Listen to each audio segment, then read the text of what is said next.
അപ്പോൾ ഈ സുവി എന്നുള്ളത് ഏറ്റവും താഴെ ആയതുകൊണ്ട് ഞാൻ ഓർക്കുന്നുണ്ട്, പണ്ട് ഒരു കഥ ഞാൻ കേട്ടത്, ഹല്ലേലിയ മാഗസിനകത്ത് ഒരു ഡയറക്ടർ ഉണ്ടാക്കുമായിരുന്നു, ഈ ആൾക്കാരുടെ പേരും ഒക്കെ ആയിട്ട്, പാസ്റ്റർമാരുടെ. അപ്പോൾ ഒരു പാസ്റ്റർക്ക് ഓർഡിനേഷൻ കിട്ടിക്കഴിഞ്ഞാൽ അന്ന് രാത്രി 11 മണിക്ക് ഓർഡിനേഷനൊക്കെ കിട്ടിയിട്ട് പുള്ളി ഹല്ലേലിയയുടെ ഓഫീസിൽ ഒന്ന് നോക്കി ചെയ്ത് അവിടെ ആരുമില്ല. എന്നിട്ട് സ്ലിപ്പ് പുള്ളി എഴുതിയിട്ടു, രാത്രി 12 ആലോചിച്ച് എൻ്റെ പേരിൻ്റെ മുമ്പിലുള്ള സുവി മാറ്റി അത് പാ ആക്കി മാറ്റണം അത്യാവശ്യമായിട്ട്. പുള്ളി എത്ര നാൾ സുവി ആയിട്ട് കഷ്ടപ്പെട്ടെന്നറിയോ? അപ്പോൾ പുള്ളിക്കൊരു മാനം കിട്ടുന്ന പരിപാടിയാണ് എന്ത്, ഈ സുവിശേഷകനെ സപ്രസ് ചെയ്തതോടുകൂടി 2 സാധനങ്ങൾ സഭയിൽ നിന്ന് അപ്രത്യക്ഷമായി. എന്താണെന്നറിയോ? സുവിശേഷകൻ പോയ വഴിക്ക് എന്തൊക്കെയാണെന്ന് പറയാമോ?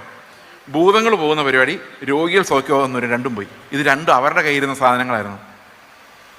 ഭൂതങ്ങൾ സഭയ്ക്കകത്താണോ വെളിയിലാണോ എന്ന് ചോദിച്ചാൽ ഇപ്പം പറയാൻ പറ്റില്ല, പക്ഷേ അത് വെളിയിലാണ് കാണേണ്ടത്.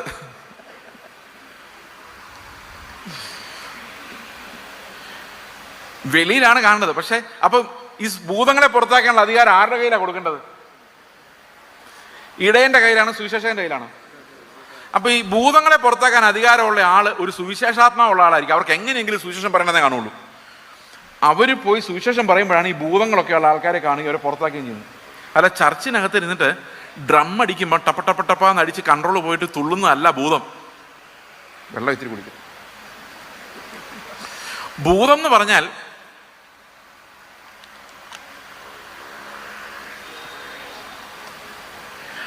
ഈ ഭൂതത്തെ പുറത്താക്കുക എന്ന് പറഞ്ഞു കഴിഞ്ഞാൽ അത് സുവിശേഷം പറയുമ്പം അത് ഇളകുക എന്ന് പറഞ്ഞാൽ സഹിക്കാൻ പറ്റത്തില്ല. ഇനി സുവിശേഷം പറഞ്ഞില്ലെങ്കിലും കർത്താവ് പുറത്താക്കിയ ഭൂതങ്ങളൊക്കെ ഒരു വല്ലാത്ത ഷേപ്പിലായിരുന്നു എല്ലാം കിടന്നത്, അല്ലാതെ ഡ്രം അടിച്ച് ഇളക്കിയതല്ല. മനസ്സിലായോ? അപ്പോൾ ഒരു ദേശത്ത് ചെല്ലുമ്പോൾ ഞാൻ ഓർക്കുന്നുണ്ട്, 2 ബ്രദറൻ സഹോദരന്മാർ എൻ്റെ സുഹൃത്തുക്കളാണ്. അവർ ഒരു വീട്ടിൽ ചെന്നപ്പോൾ അവിടെ ഭൂതം ഇളകി. കാരണം ഈ ബ്രദറുകാർ ഭൂതം ഇളകുക എന്ന് പറഞ്ഞു കഴിഞ്ഞാൽ അവർക്ക് ഭയങ്കര എന്താ ചെയ്യേണ്ടതെന്ന് അറിയാൻ മേല. അപ്പോൾ ഒരു ബ്രദറുകാരൻ പറഞ്ഞു നമുക്ക് പോകാൻ രക്ഷപ്പെടാമെന്ന്, കാരണം ഈ ഭൂതം എന്ത് ചെയ്യുമെന്ന് അറിയാൻ മേല, പേടിയായിരുന്നു. അപ്പോൾ മറ്റേ പുള്ളി പറഞ്ഞു പാസ്റ്റർമാർ പുറത്താക്കുന്ന കണ്ടിട്ടുണ്ട്, നമുക്കൊന്ന് ട്രൈ ചെയ്യാമെന്ന് പറഞ്ഞു. പുള്ളി യേശുവിൻ്റെ നാമത്തിൽ പോന്ന് പറഞ്ഞ ഉടനെ ആ ഭൂതം അങ്ങ് പോയി.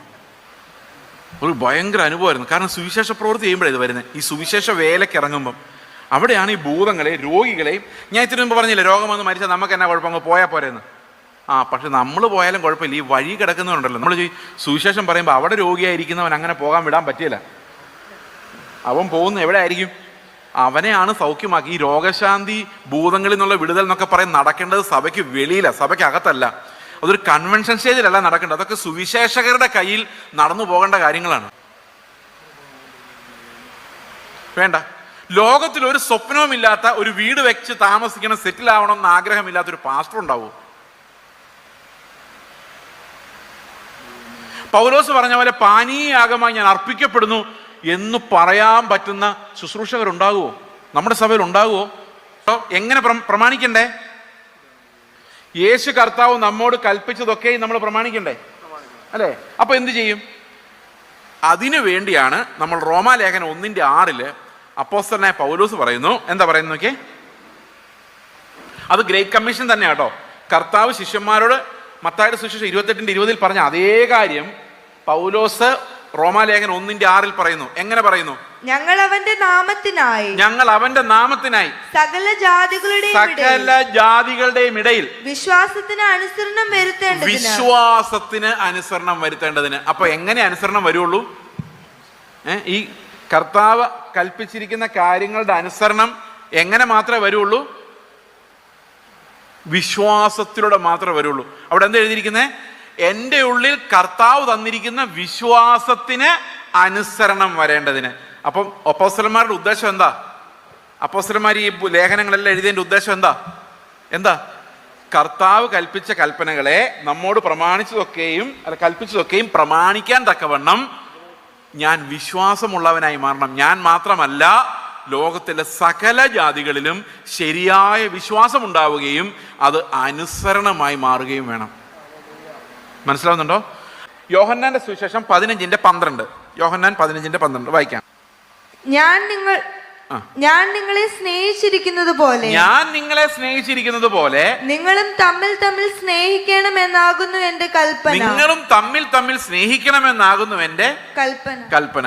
അടുത്ത വാക്യം എങ്ങനെയാ സ്നേഹിക്കുന്നേ? അടുത്ത വാക്യം, സ്നേഹിതർക്ക് വേണ്ടി ജീവനെ കൊടുക്കുന്നതിലും അധികമുള്ള സ്നേഹം ആർക്കുമില്ല. അപ്പൊ നമ്മളോട് കർത്താവ് ആവശ്യപ്പെടുന്ന ഒറ്റ കൽപ്പന എന്തോ?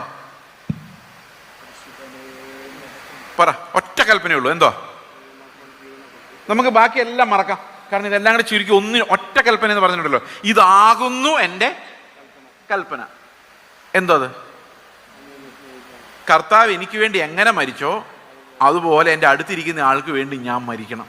ഒന്ന് അടുത്തിരിക്കുന്ന ആൾ ഒന്ന് നോക്കിക്കേ, മരിക്കുമോ അടുത്തിരിക്കുന്ന ആൾക്ക് വേണ്ടി? കുറച്ച് പൈസ മേടിച്ചിട്ട് തിരിച്ചു തന്നില്ലെങ്കിൽ അറിയാം ഈ സ്നേഹം ഇതിലേ പോകുന്നു. അപ്പോഴാണ് കർത്താവ് പറയുന്നത് അടുത്തിരിക്കുന്നതുകൊണ്ട് മരിക്കുക. ഈ പ്രമാണം അനുസരിക്കാതെ നമുക്ക് എങ്ങനെ ശിഷ്യരാകാൻ പറ്റും? പ്രിയ സഹോദരങ്ങൾ, അപ്പം നിങ്ങൾ എന്നോട് ചോദിക്കും, ഈ പറയുന്ന പ്രസംഗിക്കുന്ന പ്രസംഗകൻ ഇങ്ങനെ അടുത്തിരിക്കുന്നതിന് വേണ്ടി മരിക്കാനുള്ള സ്നേഹമുണ്ടോ? ചോദിക്കോ, നിങ്ങൾ ചോദിക്കോ? അപ്പൊ പിന്നെ ഞാൻ ഇതിനെക്കുറിച്ചൊന്നും പറയാൻ പോകാതെ ശരിക്കും വല്ല ദാവീദിന്റെ കഥയും പറഞ്ഞിട്ട് പോയാൽ എനിക്ക് അത്രയും കുറച്ച് ഉത്തരം പറഞ്ഞാൽ മതി. ഇപ്പം മനസ്സിലായി പാസ്റ്റർമാരെല്ലാം പഴയ നിയമം പറയുന്നത് എന്തിനാണ്? പഴയ നിയമം പറയുന്നതിനകത്ത് തെറ്റൊന്നുമില്ല. പക്ഷെ പഴയ നിയമം ഇവർ വായിക്കുന്നത് യഹൂദന്മാർ വായിച്ച പോലെയാണ്. പഴയ നിയമം ശിഷ്യന്മാർ വായിച്ച പോലെ വായിച്ചാൽ അതിനകത്ത് എല്ലാം ക്രിസ്തു ഉണ്ട്. പക്ഷെ ശിഷ്യന്മാർ വായിക്കുന്ന പോലെ വായിക്കണമെങ്കിൽ ആത്മാവ് വെളിപ്പെടുത്തണം. ആത്മാവിൽ വ്യാഖ്യാനിച്ചാൽ മാത്രമേ ശിഷ്യന്മാർ വായിച്ചതുപോലെ പഴയ നിയമം വായിക്കാൻ പറ്റുള്ളൂ. നമ്മൾ പഴയ നിയമം യഹൂദന്മാരെങ്ങനെ വായിച്ചിട്ട് ക്രിസ്തുവിനെ ക്രൂശിച്ചോ അതുപോലെ തന്നെ നമ്മൾ വായിച്ചിട്ട് ക്രിസ്തുവിനെ പള്ളിക്ക് പുറത്താക്കിയേക്കുക. സമാധാനമായോ? എല്ലാവർക്കും സന്തോഷമായോ? അല്ല, സന്തോഷമാകണം. കാരണം നമ്മൾക്ക് എന്താ പ്രശ്നം എന്ന് മനസ്സിലാവുമ്പം നമുക്ക് സന്തോഷമേ വരാവുള്ളൂ. കാരണം നമ്മൾ എന്താ എവിടെ കിടക്കുന്ന അറിഞ്ഞാൽ നമുക്ക് രക്ഷപ്പെടാൻ പറ്റത്തുള്ളൂ, അല്ലേ? ഓക്കെ, അപ്പോൾ ഈ ഒരു കൽപ്പന നമ്മുടെ മുമ്പിൽ ഇങ്ങനെ നിൽക്കുക. അപ്പം ഈ ഒരു കൽപ്പന നിൽക്കുന്നത് കൊണ്ട് നമ്മളെല്ലാവരും അനുസരണം കെട്ടവരാണ്. സമ്മതിച്ചോ? അയ്യോ, ഞങ്ങളെക്കുറിച്ച് അങ്ങനെ പറഞ്ഞ് ഞങ്ങൾ സമ്മതിക്കില്ല. ഞങ്ങൾ സ്നാനപ്പെട്ട് ആഭരണം ധരിക്കാതെ വെള്ളവസ്ത്രം ഇട്ട്, ശരിക്കും പറഞ്ഞാൽ ആഭരണം ധരിക്കാതെ വെള്ളവസ്ത്രം ഇട്ട് ചെന്ന് ഓരോ കടയിൽ ചെന്ന് വില പേശി തർക്കുത്തരം പറയുമ്പോഴാണ് ആൾക്കാർ വിചാരിക്കുന്നത് പെന്തിക്കോസുകാരാണ്.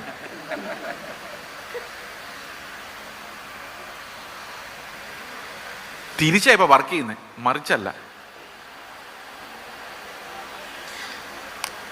ആഭരണമൊന്നും ഇടാതെ കല്യാണം ആലോചിക്കാൻ ചെല്ലുമ്പം ഈ കല്യാണം ആലോചിക്കുന്നുണ്ടോ? പെന്തിക്കോസുകാർ കല്യാണം ആലോചിക്കുന്നത്. ഇപ്പൊ കല്യാണം ആലോചിക്കുന്നതിന് ഏറ്റവും പ്രധാനപ്പെട്ട കാര്യം ഗൾഫിലോ അല്ലെ അമേരിക്കയിലോ പോകാൻ, ഗൾഫൊന്നും വേണ്ട, ഇപ്പം UK എവിടെയെങ്കിലും പോകാനുള്ള ചാൻസ് ഉള്ളവരെയാണ് ഇന്ന് മാർക്കറ്റിൽ ഏറ്റവും. ആഭരണം ഇല്ല, പക്ഷെ ബാക്കി എല്ലാ മോഹങ്ങളോട് ഇരിപ്പുണ്ട്. ജീവനത്തിൻ്റെ പ്രതാപം, കൊതി, ലോകത്തോടുള്ള അസാമാന്യമായ കൊതി. ഞാൻ വിചാരിച്ചിട്ട് ലോകത്തിൽ ഏറ്റവും വലിയ അത്യാഗ്രഹികൾ നമ്മൾ വിശ്വാസികളാണ്. കാരണം നമുക്ക് എന്തും ചെയ്തു തരാൻ കഴിവുള്ളൊരു ദൈവമുണ്ട്. പിന്നെ ആശിക്കുന്നതിനാ കുഴപ്പം? ബാക്കിയുള്ളവർക്ക് അങ്ങനൊരു ദൈവം ഇല്ലാത്തതുകൊണ്ട് ഒരുത്തനവിടെ ഇരുന്നുകൊണ്ട് ആഗ്രഹിക്കുന്നൊരു പരിധിയുണ്ട്. കാരണം അവന് തന്നെ അറിയാം എനിക്ക് ഇത്രയും കപ്പാസിറ്റി ഉള്ളൂ, ഇത്ര ആഗ്രഹിക്കും. പക്ഷെ നമുക്കങ്ങനല്ല. നമുക്ക് ദൈവം നമ്മളെ ഇങ്ങനെ സുഖിപ്പിക്കാൻ വേണ്ടി ഇരിക്കുന്ന ഒരാളായതുകൊണ്ട്, എന്ത് ചോദിച്ചാലും തരുന്ന ദൈവമായതുകൊണ്ട് അത്യാഗ്രഹം എന്ന് പറഞ്ഞാൽ നമുക്ക് മതിയാകാത്ത രീതിയിലാണ് വളരുന്നത്. വീടൊന്നും ചെറുതൊന്നും പോരാ, വണ്ടിയൊന്നും ചെറുതൊന്നും പോരാ, ഇത് പിള്ളേരുടെ ഭാവി എന്ന് പറഞ്ഞാൽ ചെറിയ ശമ്പളമൊന്നും പോരാ, എല്ലാം ഭയങ്കര മോഹങ്ങളാണ്. കാരണം ദൈവം ഭയങ്കര ശക്തനാണല്ലോ. തരട്ടെന്ന്, എൻ്റെ ആഗ്രഹം എല്ലാം തീർത്ത് തരട്ടെന്ന്. ചുമ്മാ. അപ്പോൾ ഉപദേശമില്ല എന്നുള്ളത് കൊണ്ട് അപ്പോൾ ഒരു ചോദ്യം വരിക. ഈ ഒരു ചോദ്യത്തിലാണ് നമ്മൾ നിൽക്കുന്നത്. എങ്ങനെയാണ് മിഷണറിമാരൊരു സഭയിൽ ഉണ്ടാകുന്നത്? മിഷണറിമാരുണ്ടാകത്തതിൻ്റെ ഒരു കാരണം ഞാൻ പറഞ്ഞത് എന്താണെന്നറിയോ? എന്താ പറഞ്ഞേ? പ്രത്യാശയില്ല. പ്രത്യാശയില്ലെങ്കിൽ നമ്മൾ എന്തിനാണ് കർത്താവിൻ്റെ വേലയ്ക്ക് വേണ്ടി ആളെ കൂട്ടുന്നത്? മോഹങ്ങൾ മാത്രമേ ഉള്ളൂ. അതുകൊണ്ട് ഇന്ന് ശുശ്രൂഷയിൽ ഇറങ്ങുന്നവർ മുഴുവൻ മോഹങ്ങളുടെ കച്ചവടമാണ്. മുഴുവൻ എന്ന് പറയുമ്പോൾ 100-ന് 100 ഒരു 100-ന് 90 എന്ന് വേണേൽ പറയാം. എങ്ങനെ ഈ മോഹങ്ങൾ കച്ചവടം ചെയ്യുന്നറിയാം? പണ്ട് കാലത്ത് ഈ സൈക്കിളിലൊക്കെ നടന്നിട്ട്, ഞങ്ങളുടെ ചെറുപ്പകാലത്ത് ഈ മൂവിയുടെ ഫിലിംസ് ഉണ്ടല്ലോ, പൊട്ടിപ്പോയ ഫിലിമുകൾ കണ്ടിട്ടുണ്ടോ? അവസാനം റീല് അതിങ്ങനെ ഒരു ഇതിനകത്ത് ചുറ്റിയിട്ട് നമ്മളെ ഓടിച്ച് കാണിക്കും. ഒരു മെഷീനുണ്ട് അതിന്. അപ്പം മൂവി പോലെ കാണാം. ഇത് കാണാൻ വേണ്ടി ആൾക്കാരിങ്ങനെ റോഡിൽ നിൽക്കും, പൈസ മേടിച്ച് ഇമാര് ചെയ്യും. തന്നെ ചെറിയ ഒരു സാധനം വാങ്ങിക്കാനും കിട്ടും, അത് വെച്ച് ഇങ്ങനെ കാണാം. അപ്പം ഞാനിങ്ങനെ ഇരിക്കുക, മിഷണറി ആയിട്ട് പോകണം, ഏത് ദേശത്ത് പോകണം, എവിടെയാണ് കർത്താവിനെ കുറിച്ച് ഒട്ടും കേട്ടിട്ടില്ലാത്ത സ്ഥലത്ത് പോകണം എന്നൊക്കെ ആലോചിച്ചുകൊണ്ടിരിക്കുമ്പോഴാണ് ഈ പ്രവാചകൻ വരുന്നത്. പ്രവാചകൻ വന്ന് തലയിലോട്ട് കൈവച്ചിട്ട് പറയുന്നതിനെന്നറിയോ, നിന്നെ ഞാൻ തണുപ്പുള്ള ദേശത്തേക്ക്, അതേതാന്ന് മനസ്സിലായല്ലോ, തണുപ്പുള്ള ദേശത്താണ് കാശ് കൂടുതലുള്ളത്, മാമോൻ കൂടുതലുള്ളത് കണ്ടിരിക്കുന്നു, നീ എയറോപ്ലെയിനിൽ കയറി പോകുന്നു. അപ്പോൾ ഇവനിങ്ങനെ സ്വപ്നം കാണുമോ, ഓ അതാണോ ദൈവത്തിന് എന്നെക്കുറിച്ചുള്ള പ്ലാൻ, എന്നാൽ പിന്നെ അങ്ങനെ ആയിക്കോട്ടെ. ഇതാണ് ഈ സ്വപ്നം കാണൽ എന്ന് പറയുന്നത്. ഈ മോഹം നമ്മുടെ ഉള്ളിൽ ജനിപ്പിക്കുക. ഞങ്ങളുടെ ചർച്ചിലെ ഒരു ദൂരദേശത്ത്, ഇന്ത്യക്കൊക്കെ വെളിയിൽ ഒരു ക്രിസ്ത്യാനികൾ ഒട്ടും ഇല്ലാത്തൊരു ദേശത്ത് വർക്ക് ചെയ്ത ഒരു മിഷണറി ഒരു കുട്ടിയുണ്ട്. ഈ കുട്ടിയുടെ ഒരു പ്രവാചകൻ പറഞ്ഞാണ്, നിന്നെക്കുറിച്ച് പ്രാർത്ഥിച്ചപ്പോൾ 2000 പേരുള്ള ഒരു സദസ്സിൽ നീ ഇംഗ്ലീഷിൽ വർഷിപ്പ് ലീഡ് ചെയ്യുന്ന ഞാൻ കണ്ടു. അപ്പോൾ ഇനി ആ കൊച്ചെന്തായിരിക്കും സ്വപ്നം കാണുന്നത്? ഇതിനാണ് സ്വപ്നങ്ങളുടെ കച്ചവടം. മോഹങ്ങൾ കച്ചവടം ചെയ്യുക. ആ മോഹങ്ങൾ നമ്മൾ വാങ്ങിക്കുന്നു, പൈസ കൊടുത്തു വിടുന്നു. ഇതാണ് പരിപാടി. മോഹങ്ങൾ നടന്നില്ലെങ്കിലും കുഴപ്പമില്ല, ആ 5 മിനിറ്റ് നമ്മൾ ആ റീല് കണ്ടല്ലോ, അതിൻ്റെ ഒരു ആശ്വാസം. 5 മിനിറ്റ് എയറോപ്ലെയിനിൽ കയറിയല്ലോ, അതിൻ്റെ ഒരു ആശ്വാസം.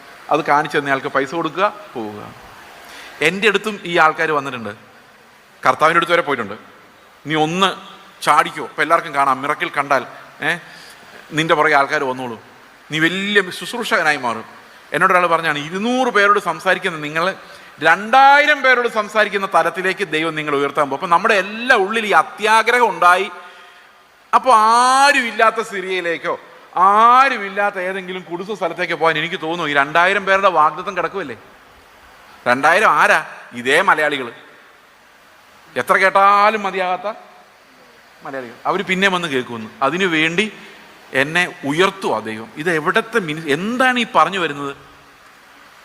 അപ്പൊ പ്രത്യാശയ്ക്ക് പകരം മോഹങ്ങൾ കൊടുത്തത് കൊണ്ട് മിഷണറി എന്ന് പറഞ്ഞൊരു മൈൻഡ് പോലും ഇല്ല. ഞാൻ ഈ ഇവിടെ ഇന്ത്യയിൽ വന്ന മിഷണറിമാരെ കുറിച്ചൊരു പരാമർശം ഉണ്ടായതുകൊണ്ട് ഞാൻ പറയാണ്.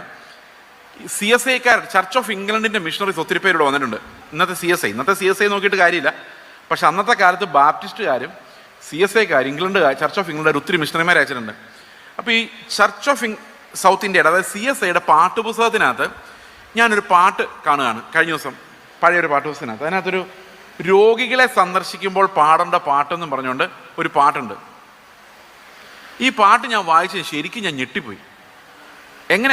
ആ പാട്ട് എങ്ങനെയാണെന്നറിയോ?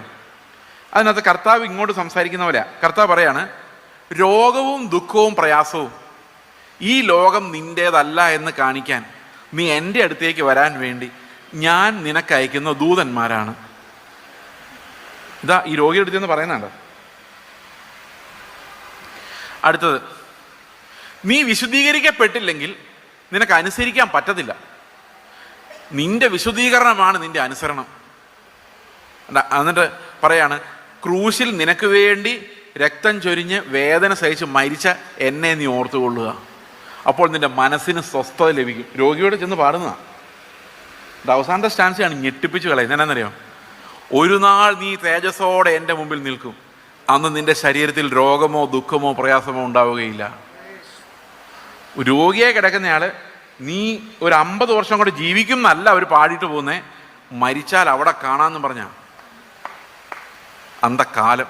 അപ്പോൾ മിഷണറിമാരുണ്ടാകുമ്പോൾ അവർക്കറിയാം പോകുമ്പോൾ ചിലപ്പോൾ 1 വർഷമൊക്കെ ജീവിക്കുള്ളൂ, സാരമില്ല എന്നും പറഞ്ഞുകൊണ്ടാണ് പോകുന്നവർ. അത് എന്തുകൊണ്ടാണ് പോകുന്നതെന്ന് ചോദിച്ചു കഴിഞ്ഞാൽ ഈ ജീവൻ അത്ര വിലയേറിയതായി എണ്ണാത്തത് കൊണ്ടാണ്. ഞങ്ങളുടെ സഭയിൽ നിന്ന് 10ഓളം മിഷണറിമാർ, അതിൽ കൂടുതലുണ്ട്, മിഷണറിമാരായിട്ട് പല സ്ഥലത്ത് പോയിട്ടുണ്ട്. ഇന്ത്യയിൽ വർക്ക് ചെയ്യുന്ന മിഷണറിമാരെ കുറിച്ചല്ല ഞാൻ പറയുന്നത്, ഇന്ത്യക്ക് വെളിയിൽ. ഇവരെ ആരെയും ഞാൻ പറഞ്ഞു വിട്ടല്ല, ഞാൻ കാരണം പോയതുമല്ല. അതിനകത്ത് എനിക്കൊരു ചെറു വിരലിൻ്റെ പങ്കാളിത്തം പോലും ഇല്ല. അവർ പോകാൻ കാരണം അവർ മരണഭയത്തെ ജയിച്ചു എന്നുള്ളതുകൊണ്ട് മാത്രമാണ്. ഒടുക്കത്തെ ശത്രുവായ മരണഭയം, ആ മരണഭയം നമ്മളിൽ നീങ്ങാതെ ഒരു മിഷണറി ഉണ്ടാവില്ല. കാരണം ഡിട്രീസ് ബോൺഹോഫർ പറഞ്ഞ പോലെ, കർത്താവ് ഒരാളെ വിളിക്കുമ്പോൾ വരിക ഞാൻ നിന്നെ മുതലാളിയാക്കാം എന്നല്ല, വരിക മരിക്കുക എന്നാണ് ആ വിളി. അപ്പോൾ വരിക മരിക്കുക എന്നുള്ള വിളി കേൾക്കാത്ത ഒരാൾക്ക് ഒരിക്കലും മിഷണറി ആയിട്ട് പോകാൻ സാധിക്കത്തില്ല. അപ്പോൾ അന്നത്തെ കാലത്ത് എങ്ങനെ മിഷണറിമാരുണ്ടായി? നമ്മൾ സാധാരണ ഒരു പാട്ട് എപ്പോഴും പാടാറുണ്ടല്ലോ, ആകർഷിക്ക എന്നെ പ്രിയ രക്ഷക നീ മരിച്ച ക്രൂശിങ്കൽ. ആ പാട്ട് കേട്ടിട്ടുണ്ടോ? കേട്ടിട്ടില്ല? ഓക്കെ, അത് സാധാരണയൊക്കെ പാടാറുള്ള പാട്ടാണ്. അതിനകത്തുണ്ട് ഒരു സ്റ്റാൻസ, അത് മലയാളികൾ വെട്ടിക്കളഞ്ഞു. മലയാളത്തിലോട്ട്, ഇംഗ്ലീഷ് പാട്ട് മലയാളത്തിലോട്ട് ഡ്രോമി നീറർ നീറർ, ആ പാട്ടിൻ്റെ മലയാളമാണ് ഞാൻ പറഞ്ഞത്. ഇംഗ്ലീഷിലുണ്ടെന്ന മലയാളത്തിലില്ല, ഒരു സ്റ്റാൻസ വെട്ടിക്കളഞ്ഞത്. എന്നിലേക്ക് നിന്നെ ആകർഷിപ്പാനായി രോഗമാം നിൻ ദൂതനെ എന്നിലേക്ക് അയച്ച നിനക്ക് സ്തോത്രം എന്നൊരു വാക്യമുണ്ട്, അത് അവർ കട്ട് ചെയ്ത് കളഞ്ഞു. പ്രിയ സഹോദരങ്ങൾ, രോഗം വരുന്ന മാറട്ടെ, കുഴപ്പമില്ല. മാറിയില്ലെങ്കിൽ അവിടെ വെച്ച് കാണാൻ എന്താണ് ഇത്ര പ്രശ്നം?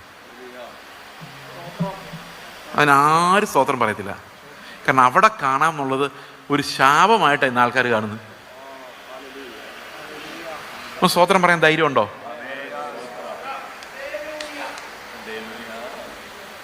പോയാ പോട്ടെ, എങ്ങോട്ട് പോകാനാ? കർത്താവിൻ്റെ അടുത്തോട്ടല്ലേ പോകുന്നത് അല്ലേ?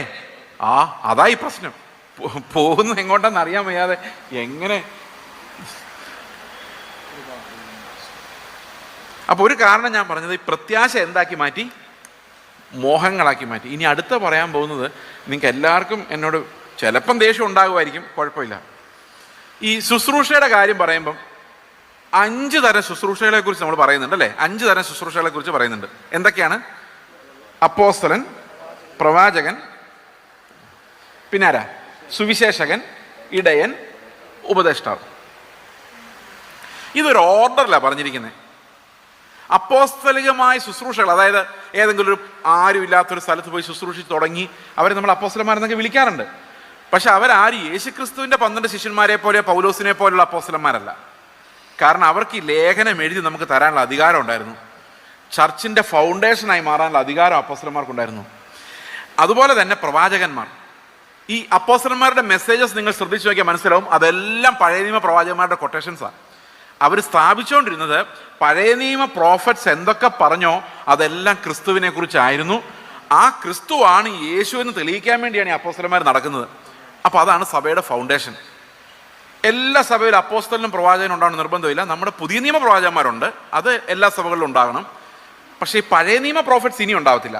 ഓക്കെ, ഇനി നിങ്ങൾ ശ്രദ്ധിച്ച് നോക്കിയാൽ ശുശ്രൂഷകളായിട്ട് അപ്പോൾ 3 കാര്യങ്ങൾ നമുക്ക് എസെൻഷ്യൽ ആയിട്ടൊരു സഭയിൽ വേണമെന്ന് നിർബന്ധം പിടിക്കാം. ഒന്ന് സുവിശേഷകൻ, മറ്റൊന്ന് ഇടയൻ, ഉപദേഷ്ടാവ്. ഇതിൻ്റെ ഓർഡർ എന്താണ്? ആദ്യം അപ്പോസ്തലൻ, പ്രവാചകൻ, പിന്നെ സുവിശേഷകൻ, ഇടയൻ, ഉപദേഷ്ടാവ്. അപ്പോൾ സുവിശേഷകന്റെ പണി എന്തോ? സുവിശേഷകന്റെ പണി എന്തോ? സുവിശേഷം പറയാ. സുവിശേഷം പറയുന്ന എവിടെയാ പോകുന്നത്? അവിശ്വാസികളെടുത്താണോ വിശ്വാസികളെടുത്താണോ? അവിശ്വാസികളെടുത്ത്. അപ്പൊ ഈ അവിശ്വാസി ആര്? സുവിശേഷകൻ. ഇപ്പൊ മിഷണറി ആരാ? സുവിശേഷകനാ. ഇപ്പൊ മിഷണറി അല്ലെങ്കിൽ സുവിശേഷകൻ എന്ന് പറയുന്നത്, ഒരു സുവിശേഷകനും മിഷണറിയും തമ്മിലുള്ള വ്യത്യാസം എന്താണെന്ന് വെച്ച് കഴിഞ്ഞാൽ, ഒരു സുവിശേഷകൻ അതാത് ജീവിത സാഹചര്യങ്ങളിൽ ചുറ്റുമുള്ളവരുടെ സുവിശേഷം പറയുമ്പോൾ, ഒരു മിഷണറി ഒരു സംസ്കാരം വിട്ട്, ദേശം വിട്ട് അപരിചിതമായൊരു സംസ്കാരത്തിലേക്ക് പോയി സുവിശേഷം പറയാൻ വേണ്ടി മുഴുവൻ സമർപ്പിക്കുന്ന ഒരാളെയാണ് നമ്മൾ മിഷണറി എന്ന് പറയുന്നത്. നമ്മളുമായി ഒരു ബന്ധവുമില്ലാത്ത ഒരു സമൂഹത്തിലേക്ക്, നമ്മളുമായി യാതൊരു ബ്രിഡ്ജുമില്ലാത്ത ഒരു കമ്മ്യൂണിറ്റിയിലോട്ട് പോകുക എന്നുള്ളതാണ് ഒരു മിഷണറി എന്നുള്ളതുകൊണ്ട് ഉദ്ദേശിക്കുന്നത്. അപ്പോൾ ഭാഷ വേറെ ആയിരിക്കും, സംസ്കാരം വേറെ ആയിരിക്കും. അപ്പം ഞാൻ അവിടെ ചെന്ന് അവരുമായിട്ട് അഡാപ്റ്റ് ചെയ്ത് അങ്ങനെ മിഷണറി ആയിട്ട് മാറും. ഈ സുവിശേഷകന്റെ ആദ്യം കൊടുക്കാനുള്ള കാരണം, സുവിശേഷകർ പോയി ആൾക്കാരെ പിടിച്ച് ഇടയനെ ഏൽപ്പിക്കും. ഇടയൻ അവരെ പരിപാലനം ചെയ്യുകയും ഉപദേഷ്ടാവിനെ കൊണ്ട് അവർക്ക് വചനം മനസ്സിലാക്കി കൊടുപ്പിക്കുകയും ചെയ്യും. ഉപദേഷ്ടാവിന്റെ പണി എന്താ? ഉപദേശം കൊടുക്കുക. ഓക്കെ, ഇന്ന് പാസ്റ്റർ എന്ന് പറയുന്ന ഒരൊറ്റ തസ്തിക മാത്രമേ ഉള്ളൂ.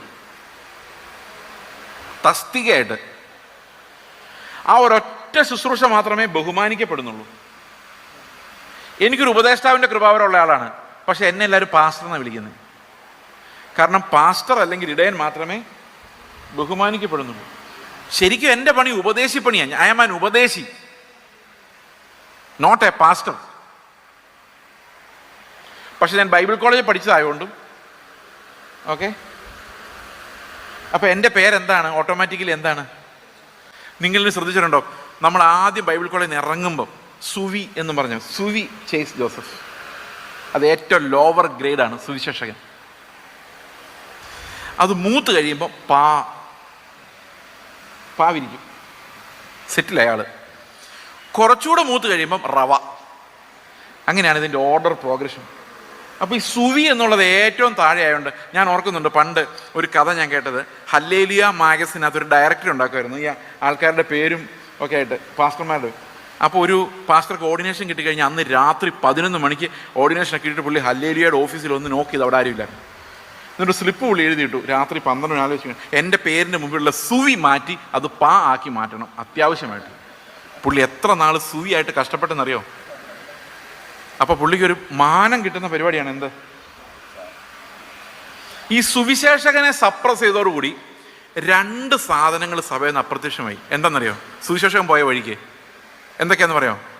ഭൂതങ്ങൾ പോകുന്ന പരിപാടി, രോഗികൾ സൗഖ്യമാകുന്നവർ രണ്ടും പോയി. ഇത് രണ്ടും അവരുടെ കയ്യിരുന്ന സാധനങ്ങളായിരുന്നു. ഭൂതങ്ങൾ സഭയ്ക്കകത്താണോ വെളിയിലാണോ എന്ന് ചോദിച്ചാൽ ഇപ്പം പറയാൻ പറ്റില്ല, പക്ഷേ അത് വെളിയിലാണ് കാണേണ്ടത്.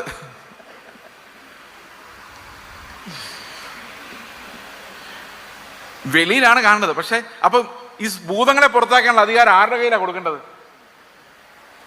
ഇടയന്റെ കയ്യിലാണ്, സുവിശേഷകന്റെ കയ്യിലാണ്. അപ്പൊ ഈ ഭൂതങ്ങളെ പുറത്താക്കാൻ അധികാരമുള്ള ആള് ഒരു സുവിശേഷാത്മാവുള്ള ആളായിരിക്കും. അവർക്ക് എങ്ങനെയെങ്കിലും സുവിശേഷം പറയണതേ കാണുള്ളൂ. അവർ പോയി സുവിശേഷം പറയുമ്പോഴാണ് ഈ ഭൂതങ്ങളൊക്കെ ഉള്ള ആൾക്കാരെ കാണുകയും അവരെ പുറത്താക്കുകയും ചെയ്യുന്നത്. അല്ല, ചർച്ചിനകത്ത് ഇരുന്നിട്ട് ഡ്രം അടിക്കുമ്പോൾ ടപ്പ അടിച്ച് കൺട്രോൾ പോയിട്ട് തുള്ളുന്നതല്ല ഭൂതം. വെള്ളം ഇത്തിരി കുടിക്കും. ഭൂതം എന്ന് പറഞ്ഞാൽ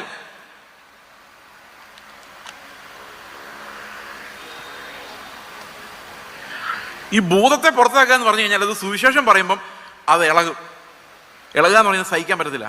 ഇനി സുവിശേഷം പറഞ്ഞില്ലെങ്കിലും കർത്താവ് പുറത്താക്കിയ ഭൂതങ്ങളൊക്കെ ഒരു വല്ലാത്ത ഷേപ്പിലായിരുന്നു എല്ലാം കിടന്നത്, അല്ലാതെ ഡ്രം അടിച്ച് ഇളക്കിയതല്ല. മനസ്സിലായോ? അപ്പോൾ ഒരു ദേശത്ത് ചെല്ലുമ്പോൾ ഞാൻ ഓർക്കുന്നുണ്ട്, 2 ബ്രദറൻ സഹോദരന്മാർ എൻ്റെ സുഹൃത്തുക്കളാണ്. അവർ ഒരു വീട്ടിൽ ചെന്നപ്പോൾ അവിടെ ഭൂതം ഇളകി. കാരണം ഈ ബ്രദറുകാർ ഭൂതം ഇളകുക എന്ന് പറഞ്ഞു കഴിഞ്ഞാൽ അവർക്ക് ഭയങ്കര എന്താ ചെയ്യേണ്ടതെന്ന് അറിയാൻ മേല. അപ്പോൾ ഒരു ബ്രദറുകാരൻ പറഞ്ഞു നമുക്ക് പോകാൻ രക്ഷപ്പെടാമെന്ന്, കാരണം ഈ ഭൂതം എന്ത് ചെയ്യുമെന്ന് അറിയാൻ മേല, ഒരു പേടിയായിരുന്നു. അപ്പോൾ മറ്റേ പുള്ളി പറഞ്ഞു പാസ്റ്റർമാർ പുറത്താക്കുന്ന കണ്ടിട്ടുണ്ട്, നമുക്കൊന്ന് ട്രൈ ചെയ്യാന്ന് പറഞ്ഞു. പുള്ളി യേശുവിൻ്റെ നാമത്തിൽ പോന്ന് പറഞ്ഞ ഉടനെ ആ ഭൂതം അങ്ങ് പോയി. ഒരു ഭയങ്കര അനുഭവമായിരുന്നു. കാരണം സുവിശേഷ പ്രവൃത്തി ചെയ്യുമ്പോഴേ ഇത് വരുന്നത്. ഈ സുവിശേഷ വേലയ്ക്ക് ഇറങ്ങുമ്പം അവിടെയാണ് ഈ ഭൂതങ്ങളെ, രോഗികളെയും, ഞാൻ ഇത്തിരി മുമ്പ് പറഞ്ഞില്ലേ രോഗം വന്ന് മരിച്ചാൽ നമുക്ക് എന്നാ കുഴപ്പം, അങ്ങ് പോയാൽ പോരെന്ന്. പക്ഷെ നമ്മൾ പോയാലും കുഴപ്പമില്ല. ഈ വഴി കിടക്കുന്നവരുണ്ടല്ലോ, നമ്മൾ സുവിശേഷം പറയുമ്പോൾ അവിടെ രോഗിയായിരിക്കുന്നവൻ അങ്ങനെ പോകാൻ വിടാൻ പറ്റില്ല. അവൻ പോകുന്ന എവിടെ ആയിരിക്കും? അവനെയാണ് സൗഖ്യമാക്കി. ഈ രോഗശാന്തി, ഭൂതങ്ങളിൽ നിന്നുള്ള വിടുതൽ എന്നൊക്കെ പറയും നടക്കേണ്ടത് സഭയ്ക്ക് വെളിയില, സഭയ്ക്ക് അകത്തല്ല. അതൊരു കൺവെൻഷൻ സ്റ്റേജിലല്ല നടക്കേണ്ടത്. അതൊക്കെ സുവിശേഷകരുടെ കയ്യിൽ നടന്നു പോകേണ്ട കാര്യങ്ങളാണ്. എത്രവർക്ക് മനസ്സിലായി ഞാൻ പറയുന്നത്? അപ്പൊ കൃപാവരങ്ങൾ ഒതുക്കപ്പെട്ടു. കൃപാവരങ്ങളുള്ള ശുശ്രൂഷകളില്ല. ഇന്ന് ഓർഡിനേഷൻ സർട്ടിഫിക്കറ്റ് വെച്ചുള്ള ശുശ്രൂഷകളേ ഉള്ളൂ. പ്രിയ സഹോദരങ്ങളെ, ഇന്ന് ബൈബിൾ കോളേജിൽ നിന്ന് വെളിയിറങ്ങുന്നവരിൽ ചിലർ സുവിശേഷകരായിരിക്കാം, ചിലർ ഇടയന്മാരായിരിക്കാം, ചിലർ ഉപദേഷ്ടാക്കന്മാരായിരിക്കാം. പക്ഷെ അവർക്ക് ആ ശുശ്രൂഷകൾ എന്താണെന്ന് പോലും അറിയില്ല. ഞാൻ ആന്ധ്രയിൽ മിഷണറി ആയിട്ട് പോയി. അവിടെ 8 വർഷം കഴിഞ്ഞപ്പം, 10 വർഷമാണ് ആകെ ഉണ്ടായിരുന്നത്. 8-9 വർഷം വരെ ഞാൻ വിചാരിച്ചിരുന്നത് മിഷണറി എന്ന് പറഞ്ഞു കഴിഞ്ഞാൽ എല്ലാ പണിയും ചെയ്യുന്ന ആളെന്നായിരുന്നു. അതായത് ഒരു സഭ തുടങ്ങിക്കഴിഞ്ഞാൽ സഭയുടെ അക്കൗണ്ട് തൊട്ട്, സഭ നടത്തിപ്പ് തൊട്ട്, ടീച്ചിങ് തൊട്ട്, സുവിശേഷ വേല തൊട്ട്. അപ്പം അങ്ങനെ ഇരിക്കെ വേറൊരു മിഷണറി ഫാമിലി ഞങ്ങളോട് വന്നു. ആ മിഷണറി എന്നോട് ചോദിച്ചു, ചേസ് ബ്രദറിൻ്റെ യഥാർത്ഥ കോളിങ് എന്തോ? ഞാൻ പറഞ്ഞു ഇതല്ല, അങ്ങനെയല്ല, ഒരു അവയവം, ഒരു കോളിങ് ഉണ്ടായിരിക്കും, അതെന്താ? ഞാൻ അവിടെ ഇരുന്ന് ആലോചിച്ചപ്പോൾ എനിക്ക് മനസ്സിലായി, പഠിപ്പിക്കാനാണ് എന്നെ വിളിച്ചേക്കുന്നത്, ഉപദേഷ്ടാവാണ്, വചനത്തിൻ്റെ വെളിച്ചമാണ്, വെളിപ്പാടാണ് എനിക്ക് തരുന്നത്. അപ്പം ഞാൻ അന്ന് തീരുമാനിച്ചു, വചനം പഠിപ്പിക്കുക എന്നുള്ളതല്ലാതെ വേറൊരു പണിയും ഞാൻ ചെയ്യത്തില്ല. അങ്ങനെ തീരുമാനിച്ച് എറണാകുളത്ത് സഭയൊക്കെ കൂടി വന്നപ്പം ഞാൻ പാസ്റ്ററായിട്ടിരിക്കത്തില്ല. ഉള്ളി എന്നോട് ദൈവം ഏൽപ്പിച്ചേക്കുന്ന കാര്യം വചനം പ്രസംഗിക്കുക എന്നുള്ളത് മാത്രമാണ്. അപ്പം ഞാൻ പ്രാർത്ഥിച്ചു, കർത്താവേ, ഒരു സഭ വേണമെങ്കിൽ ഇടയൻ വേണം. അതിന് ബൈബിൾ കോളേജിൽ നിന്ന് ട്രെയിൻഡ് ആയിട്ടുള്ള ആൾക്കാരല്ല, അങ്ങയുടെ കൃപാവരമുള്ള, ഇടയ ശുശ്രൂഷ വരമുള്ള ആളുകൾ വേണം. വേണ്ടേ? അപ്പൊ ദൈവം അങ്ങനെ വരമുള്ളവരെ അയച്ചു. അത് കഴിഞ്ഞപ്പോൾ ഞാൻ പ്രാർത്ഥിച്ചു, കർത്താവേ, ഇടയനുമായി ഉപദേഷ്ടാവുമായി ഇനി സുവിശേഷം പറയാൻ പോകാൻ വേണ്ട ആൾക്കാർ വേണം. അപ്പോൾ കർത്താവ് അതുപോലെ റാഡിക്കൽ, അതായത് നമുക്ക് ചിന്തിക്കാൻ പോലും പറ്റാത്ത റാഡിക്കൽ തോട്ട്സ് ഉള്ള മിഷണറിമാരെ ഞങ്ങളുടെ ചർച്ചിലേക്ക് അയച്ചു. ഇതെല്ലാം ദൈവം ഓരോരോ അവയവങ്ങളെ വെച്ച് പണിയുകയായിരുന്നു. പ്രിയ സഹോദരങ്ങളെ, കുറച്ച് പഴയ നിയമം മാത്രം പ്രസംഗിക്കാൻ അറിയാവുന്ന, അല്ലെങ്കിൽ 1-2 അധ്യായങ്ങൾ ബൈബിളിൽ മാത്രം അറിയാവുന്ന ഞാൻ മിഷണറിയുമാണ്, ഈവാഞ്ചലിസ്റ്റുമാണ്, പ്രവാചകനുമാണ്, സുവിശേഷകനുമാണ്. വേറെ ആരെക്കൊണ്ട് ഒരു ശുശ്രൂഷ ചെയ്യിപ്പിക്കാത്ത അവസ്ഥയായി കഴിഞ്ഞാൽ നമ്മുടെ സഭയിൽ ഒരു കൃപാവരങ്ങളും ജ്വലിക്കുകയില്ല. നമ്മുടെ പിള്ളേരെയും കൊണ്ട് ഒരു ഉപയോഗവും ഉണ്ടാവുകയില്ല. അവരിൽ ഉറങ്ങിക്കിടക്കുന്ന ഒരു കാര്യവും വെളിലോട്ട് വരിക പോലുമില്ല. അതുകൊണ്ട് ദൈവത്തിൻ്റെ ആത്മാവ് നമ്മൾ പറയുമ്പം, ദൈവത്തിൻ്റെ ആത്മാവ് കൃപാവരങ്ങളെ സഭയിൽ നൽകുമെന്നും, നൽകുമോ, കൊടുക്കുമെന്ന് നമുക്ക് വിശ്വാസം ഉണ്ടാകണം. അങ്ങനെയാണെങ്കിലേ വേറൊരാൾക്ക് ഉപദേഷ്ടാവിൻ്റെ വരമുണ്ടോ നമുക്കറിയില്ല. ഓക്കെ, അപ്പോൾ രണ്ടാമത്തെ പ്രധാനപ്പെട്ട വിഷയം എന്ന് പറയുന്നത് എന്താണ്? ഒന്നാമത്തെ വിഷയം ഞാൻ എന്താ പറഞ്ഞത്? പ്രത്യാശ ഇല്ലാതെ പോയി, അതുകൊണ്ട് നമുക്ക് മിഷണറിമാരായിട്ട് പോകാൻ പറ്റുന്നില്ല. രണ്ടാമത്, സുവിശേഷകൻ എന്ന് പറയുന്ന ഒരു വർഗം തന്നെ വംശനാശം വന്ന അവസ്ഥയിലായിപ്പോയി. അങ്ങനെ ഒരു കൂട്ടരേ ഇന്നില്ല. സുവിശേഷം പറയാൻ പോകുന്ന ആളുകൾ ഇന്നില്ല. അത്ഭുതങ്ങൾ നടക്കുന്നില്ല, അല്ലേ? ഞങ്ങൾ പ്രസംഗിക്കുമ്പോൾ ആൾക്കാർ പറയാം അവരൊക്കെ ബ്രദറുകാരെ പോലെ, ഇവരിങ്ങനെ വചനം ഇങ്ങനെ പറഞ്ഞുകൊണ്ടിരിക്കുക, അല്ലേ? അങ്ങനെ പറയുന്നത്. എന്നെക്കുറിച്ച് എല്ലാവരും പറയുന്നത് ബ്രദറുകാരനാണ്. എന്താ കാരണം എന്നറിയോ? വചനം പറയുന്ന എല്ലാം ബ്രദറുകാരാണോ? കഴിഞ്ഞ ദിവസം ഒരു പാസ്റ്റർ പ്രസംഗിച്ചതാണ്. 1 കൊരിന്ത്യർ ലേഖനം 4-ാം അധ്യായത്തിൽ ഒരു വാക്യമുണ്ട്, വചനത്തിലല്ല, 4-ാം അധ്യായത്തിൽ 20-ാം വാക്യം. ഇതൊന്ന് ഇതിൻ്റെ പോകുന്ന വഴി നമുക്കൊന്ന് ഓടിച്ചിട്ടൊന്ന് നോക്കാം. 4:20. ദൈവരാജ്യം വചനത്തിലല്ല ശക്തിയിൽ അത്രയാകുന്നു. അവർ പറഞ്ഞെന്നറിയോ? നിങ്ങൾ ഇങ്ങനെ വചനം പ്രസംഗിച്ചുകൊണ്ടൊന്നും കാര്യമില്ല. ഞങ്ങൾ കൈ വീശുമ്പോഴാണ് ആൾക്കാർ വീഴുന്നത്. അപ്പൊ ആർക്കാ ശക്തി? ഞാൻ കൈ വീശ ഒന്നും സംഭവിക്കത്തില്ല, കണ്ടോ? ഊതിയാൽ ഒന്നും സംഭവിക്കും. ഞാൻ ഇങ്ങനെ വചനം പറയുള്ളൂ. അപ്പൊ അവർ ഊതിയാലോ കൈ വീശാലോ എന്ത് സംഭവിക്കും? ആൾക്കാരെല്ലാം ദാ പോകുന്നു, ഒരു അടി 50 അടി പുറകോട്ട്, മുമ്പോട്ട് വരികയല്ല കേട്ടോ, എല്ലാം പുറകോട്ട് പോകുന്നു. അപ്പൊ ശക്തി ആർക്കാണ്? അവർക്കാണ്. ഈ വചനം എന്താ പറഞ്ഞേക്കുന്നറിയോ?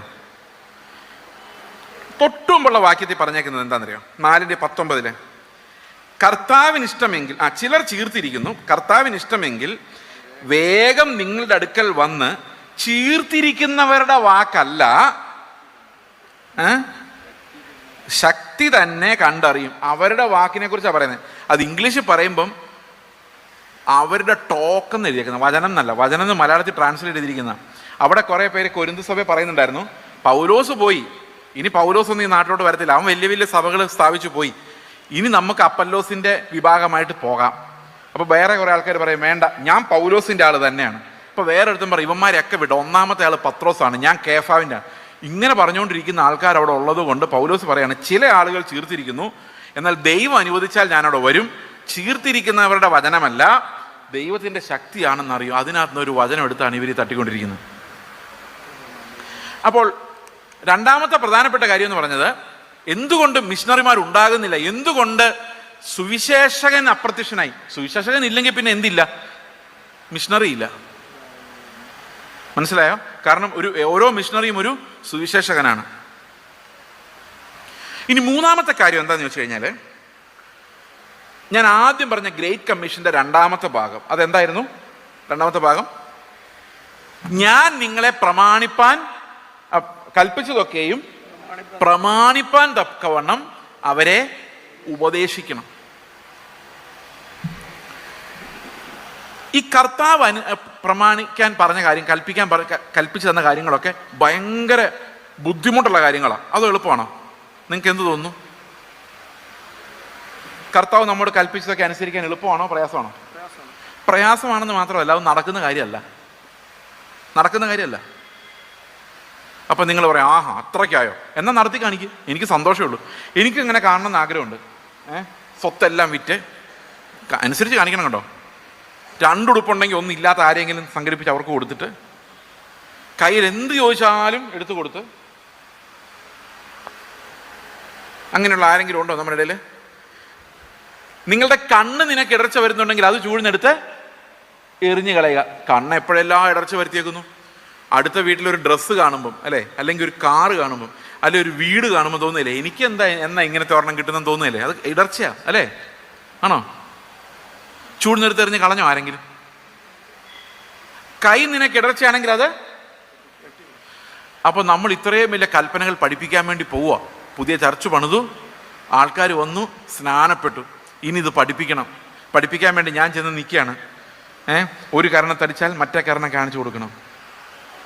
അപ്പോൾ ഇരുന്ന ആൾ പറയും, ഇന്നലെ നീ വഴക്കുണ്ടാക്കുന്നത് ഞാൻ കണ്ടതാണ്, അന്ന് എന്താ കരണം കാണിച്ചു കൊടുക്കാഞ്ഞത്?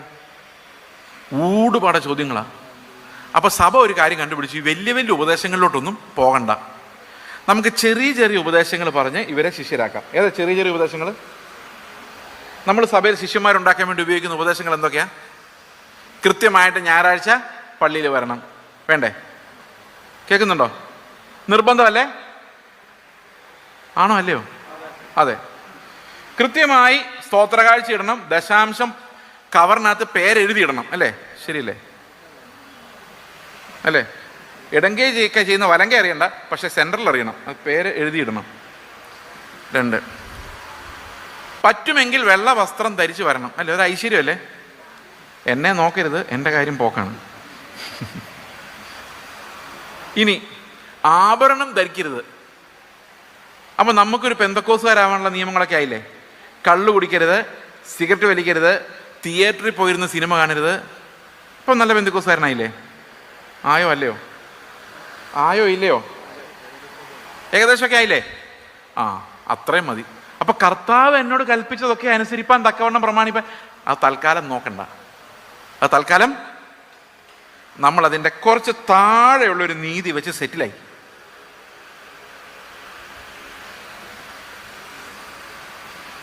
അപ്പം എന്താ സംഭവിച്ചതെന്ന് വെച്ച് കഴിഞ്ഞാൽ, യേശുക്രിസ്തുവിനെ അവൻ്റെ നീതിയെ എടുത്ത് ദൂരോട്ട് കളഞ്ഞിട്ട് നമ്മൾ നമ്മുടെ നീതി സ്ഥാപിച്ചു വെച്ചു. അതനുസരിച്ച് നമ്മൾ മറ്റുള്ളവരെ വിധിച്ചു. അവൻ ശരിയല്ല, ആഭരണമായിട്ട് നടക്കുന്ന നടപ്പ് കണ്ടില്ലേ, നമ്മൾ വിധിച്ചു. അവരൊക്കെ ചർച്ചിൽ പോകുമ്പോൾ ഇടുന്ന ഡ്രസ്സ് കാണണം, എന്താ കളറാ! നിങ്ങൾ ആദ്യം നിങ്ങളുടെ ഡ്രസ്സ് നോക്കുക, അവരെന്തെങ്കിലും ഇട്ടണം. ഞാൻ ഇന്നലെ പറയായിരുന്നു, ഒരാളുടെ കാര്യം പറഞ്ഞു, അറ്റ്ലീസ്റ്റ് അവർ ഡ്രസ്സ് ഇടുന്നെങ്കിലും ഉണ്ടല്ലോ, നാളെ ഇനി അതും പ്രശ്നമായിട്ട് വരാം. ഇങ്ങനെയുള്ള നീതി വെച്ച് നമ്മൾ മറ്റുള്ളവർ അളന്നു തൂക്കി, ഞാൻ ഒഴിച്ച് ലോകത്തുള്ള സകലർക്കും കുറവുണ്ടെന്ന് കണ്ടുപിടിച്ചു.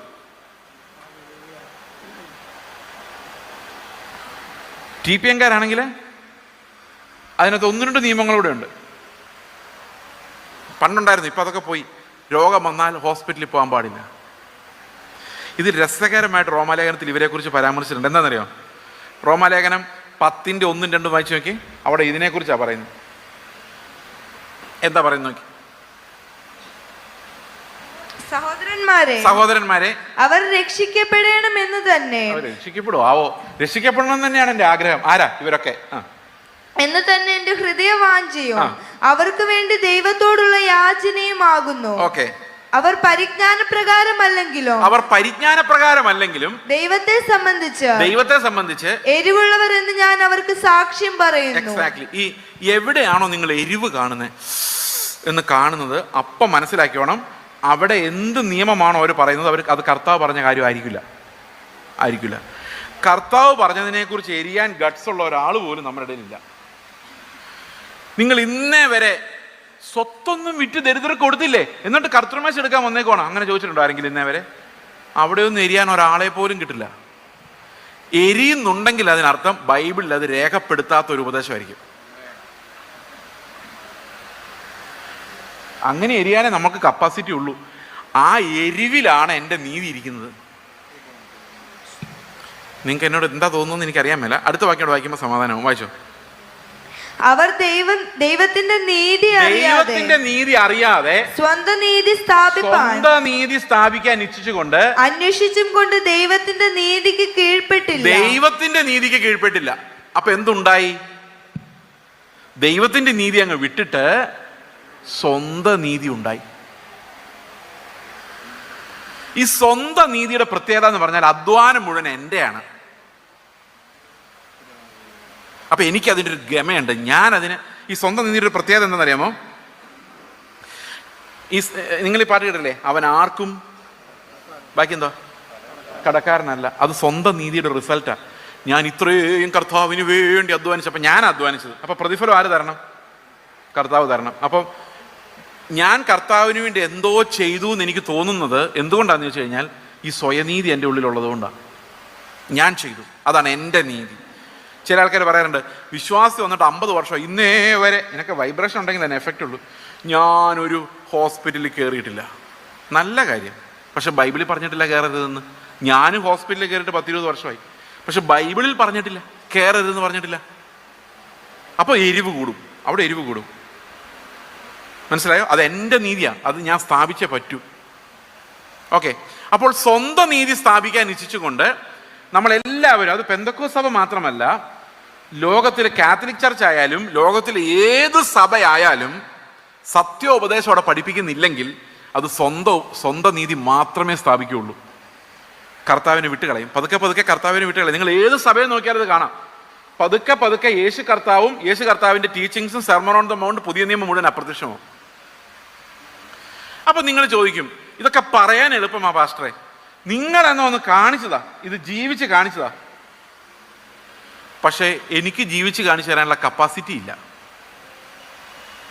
ശ്രദ്ധിക്കുന്നുണ്ടോ എന്നെ? ഇനി ഞാൻ ജീവിച്ച് കാണിക്കുമെന്ന് വിചാരിച്ചോ, അതിനകത്തും പ്രോബ്ലം ഉണ്ട്. ഞാൻ നിങ്ങളോട് പറയാണ്, സഹോദരങ്ങളെ, നിങ്ങളെല്ലാവരും വിശുദ്ധ ജീവിതം നയിച്ചില്ലെങ്കിൽ നിങ്ങൾ നരകത്തിൽ പോകും. ഞാൻ നിങ്ങളോട് പറയാമെന്ന് വിചാരിച്ചു. അപ്പോൾ ഞാൻ ചെയ്ത ആളായോണ്ടാണല്ലോ അങ്ങനെ പറയുന്നത്. ഓക്കെ, അപ്പം നിങ്ങൾ എന്നോട് തിരിച്ചൊരു ചോദ്യം ചോദിക്കുക, പാസ്റ്റർ സ്വർഗത്തിൽ പോവോ? അപ്പം ഞാൻ എന്ത് പറയും? ഞാൻ പോകും. എന്തുകൊണ്ടാ? വിശുദ്ധ ജീവിതം നയിക്കുന്നുണ്ട്. അപ്പം നിങ്ങൾക്ക് ഇനി സ്വർഗത്തിൽ പോകാൻ ആരെ പോലെ ആയാൽ മതി? അപ്പം സ്വർഗത്തിൽ പോകാനുള്ള വഴി ആരാ? ഇനി ആരാ? ഞാനാണ്. ക്രിസ്തു ചെയ്തോ പറഞ്ഞ ഒന്നും ഞാൻ അനുസരിച്ചിട്ടില്ല, പക്ഷെ എൻ്റെ നീതി സ്ഥാപിച്ചിട്ട് ഞാൻ നീതിമാനായിട്ട് ആ നീതി നിങ്ങളുടെ തലയിൽ വെച്ചിട്ട് നിങ്ങളുടെ പറയാണ് എന്നെപ്പോലായാലേ സ്വർഗത്തിൽ പോകുള്ളൂ. അത് സുവിശേഷം കറക്റ്റാണോ? ഇതാണ് സ്വയനീതിയുടെ സ്പിരിറ്റ് എന്ന് പറയുന്നത്. വ്യാപരിക്കുന്ന മുഴുവൻ ഇതാ. അപ്പം നിങ്ങൾ പിന്നെ എന്നോടൊരു ചോദ്യം ചോദിക്കാം, ഈ കർത്താവ് പ്രമാണിക്കാൻ കൽപ്പിച്ചതൊക്കെ നമ്മൾ എങ്ങനെ പ്രമാണിക്കും? ആഗ്രഹമുണ്ടോ? എങ്ങനെ പ്രമാണിക്കണ്ടേ? യേശു കർത്താവ് നമ്മോട് കൽപ്പിച്ചതൊക്കെ നമ്മൾ പ്രമാണിക്കണ്ടേ? അല്ലേ? അപ്പൊ എന്ത് ചെയ്യും? അതിനു വേണ്ടിയാണ് നമ്മൾ റോമാലേഖനം 1:6 അപ്പോസ്തലനായ പൗലോസ് പറയുന്നു. എന്താ പറയുന്നത് നോക്കിയേ? അത് ഗ്രേറ്റ് കമ്മീഷൻ തന്നെ കേട്ടോ. കർത്താവ് ശിഷ്യന്മാരോട് മത്തായിയുടെ സുവിശേഷം 28:20 പറഞ്ഞ അതേ കാര്യം പൗലോസ് റോമാലേഖനം 1:6 പറയുന്നു. എങ്ങനെ പറയുന്നു? ഞങ്ങൾ അവന്റെ നാമത്തിനായി സകല ജാതികളുടെയും ഇടയിൽ വിശ്വാസത്തിന് അനുസരണം വരുത്തേണ്ടതിന്. അപ്പൊ എങ്ങനെ അനുസരണം വരുള്ളൂ? ഈ കർത്താവ് കൽപ്പിച്ചിരിക്കുന്ന കാര്യങ്ങളുടെ അനുസരണം എങ്ങനെ മാത്രമേ വരുള്ളൂ? വിശ്വാസത്തിലൂടെ മാത്രമേ വരുള്ളൂ. അവിടെ എന്താ എഴുതിയിരിക്കുന്നത്? എൻ്റെ ഉള്ളിൽ കർത്താവ് തന്നിരിക്കുന്ന വിശ്വാസത്തിന് അനുസരണം വരേണ്ടതിന്. അപ്പം അപ്പോസ്തലന്മാരുടെ ഉദ്ദേശം എന്താ? അപ്പോസ്തലന്മാർ ഈ ലേഖനങ്ങളെല്ലാം എഴുതിയതിൻ്റെ ഉദ്ദേശം എന്താ?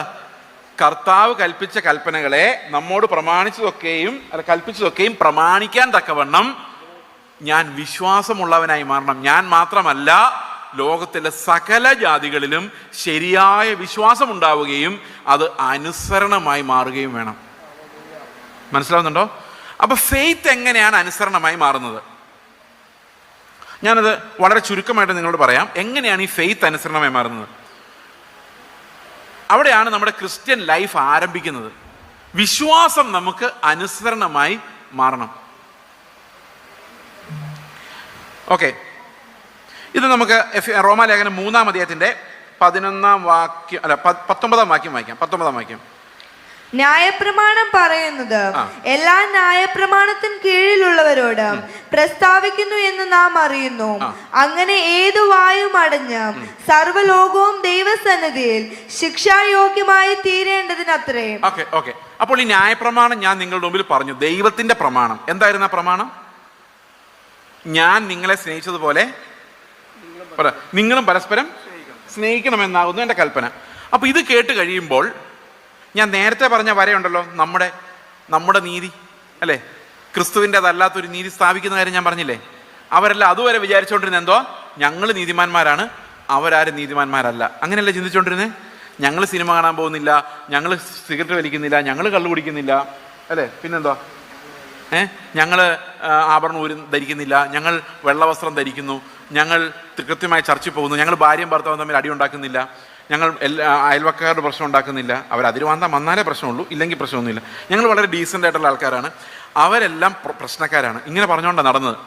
പക്ഷെ ഇപ്പോൾ കർത്താവിൻ്റെ വചനം പറയുകയാണ്, നിന്നെ പോലെ തന്നെ നിൻ്റെ സ്നേഹിതനെ ഞാൻ നിങ്ങളെ എങ്ങനെ സ്നേഹിച്ചോ അതുപോലെ തന്നെ നിങ്ങൾ അയൽക്കാരനെ സ്നേഹിച്ചില്ലെങ്കിൽ നിങ്ങൾ എൻ്റെ കൽപ്പന ലംഘിച്ചു എന്ന് പറയുമ്പോൾ ഇവിടെ ഇരിക്കുന്ന എല്ലാവരും പാപികളായി മാറിയോ? മാറിയോ ഇല്ലയോ? അപ്പൊ ദൈവത്തിന്റെ പ്രമാണം ശരിക്കും എന്താ ചെയ്തത്? ദൈവത്തിന്റെ പ്രമാണം എന്താ ചെയ്തത്? സകലരെയും പാപികളാക്കി മാറ്റി. അതായത് ആ പ്രമാണം വെച്ച് നോക്കുമ്പം ക്രിസ്തുവിന്റെ നിലവാരമുള്ള ആരുമില്ല. ക്രിസ്തുവിന്റെ നിലവാരത്തിൽ കുറഞ്ഞ ഒന്നിനെയും കർത്താവ് സ്വർഗത്തിൽ കൊണ്ടുപോവുകയുമില്ല. എത്ര പേർക്ക് മനസ്സിലാവുന്നുണ്ടോ? അപ്പൊ സ്വർഗത്തിൽ പോകണമെങ്കിൽ നമുക്ക് ആരുടെ നിലവാരം വേണം? ക്രിസ്തുവിന്റെ നിലവാരം വേണം. പക്ഷെ ക്രിസ്തുവിന്റെ നിലവാരമുള്ള ഒരാളും ഈ കൽപ്പനകളുടെ അനുസരണം കൊണ്ട് ഉണ്ടാകുന്നില്ല. അതായത് ആവരണം ഊരിയത് കൊണ്ടോ മോഹങ്ങൾ മാറിയോ? എവിടെ മോഹങ്ങൾ മാറി? മോഹങ്ങൾ തുടങ്ങിയിട്ടേ ഉള്ളൂ. അത് പോയാൽ പോയി. വേറെ 100,000 കാര്യങ്ങളുണ്ട്. ഓക്കെ, ഇങ്ങനെയുള്ള കാര്യങ്ങളാൽ എന്ത് സംഭവിക്കുന്നില്ല? ദൈവത്തിന്റെ നിലവാരം, ക്രിസ്തുവിന്റെ നിലവാരത്തിലേക്ക് പോകാൻ നമുക്ക് ഇതുകൊണ്ടൊന്നും സാധിക്കില്ല. അതുകൊണ്ട് പൗലോസ് പറയുകയാണ്, ഇതുവരെ തുറന്നിരുന്ന നമ്മുടെ വായി, നമ്മളെ നാട്ടുകാരുടെ മുഴുവൻ പറഞ്ഞുകൊണ്ടിരുന്നത് നിങ്ങളൊന്നും ശരിയല്ല ഞങ്ങളെ പോലെ ആകുക, നിങ്ങളൊന്നും ശരിയല്ല ഞങ്ങളെ പോലെ ആകുക. ഇപ്പം പുതിയ കൽപ്പന വന്നപ്പോൾ എന്ത് സംഭവിച്ചു? അവരും കണക്കാ, നമ്മളും കണക്കാ. ഓൾ ആർ മാത്തമാറ്റിക്സ് എന്ന് വന്നു. റോമാലേഖനം 1-ാം അധ്യായത്തിൽ പാപങ്ങളുടെ ഒരു ലിസ്റ്റ് പറഞ്ഞിട്ടുണ്ട്. മരണയോഗ്യമായ പാപങ്ങൾ. അതിനകത്ത് അസൂയയുണ്ട്, അത്യാഗ്രഹമുണ്ട്, പിണക്കം വരെയുണ്ട്. ഒന്ന് സൂക്ഷിച്ചു നോക്കിയാൽ നമ്മുടെ എല്ലാ ഹൃദയത്തിൽ ഒളിഞ്ഞിരിക്കുന്ന ഈ സാധനങ്ങളെല്ലാം നമ്മളെ കൊല്ലാൻ, നരകത്തിലിടാൻ ശക്തിയുള്ള സാധനങ്ങളാണ്.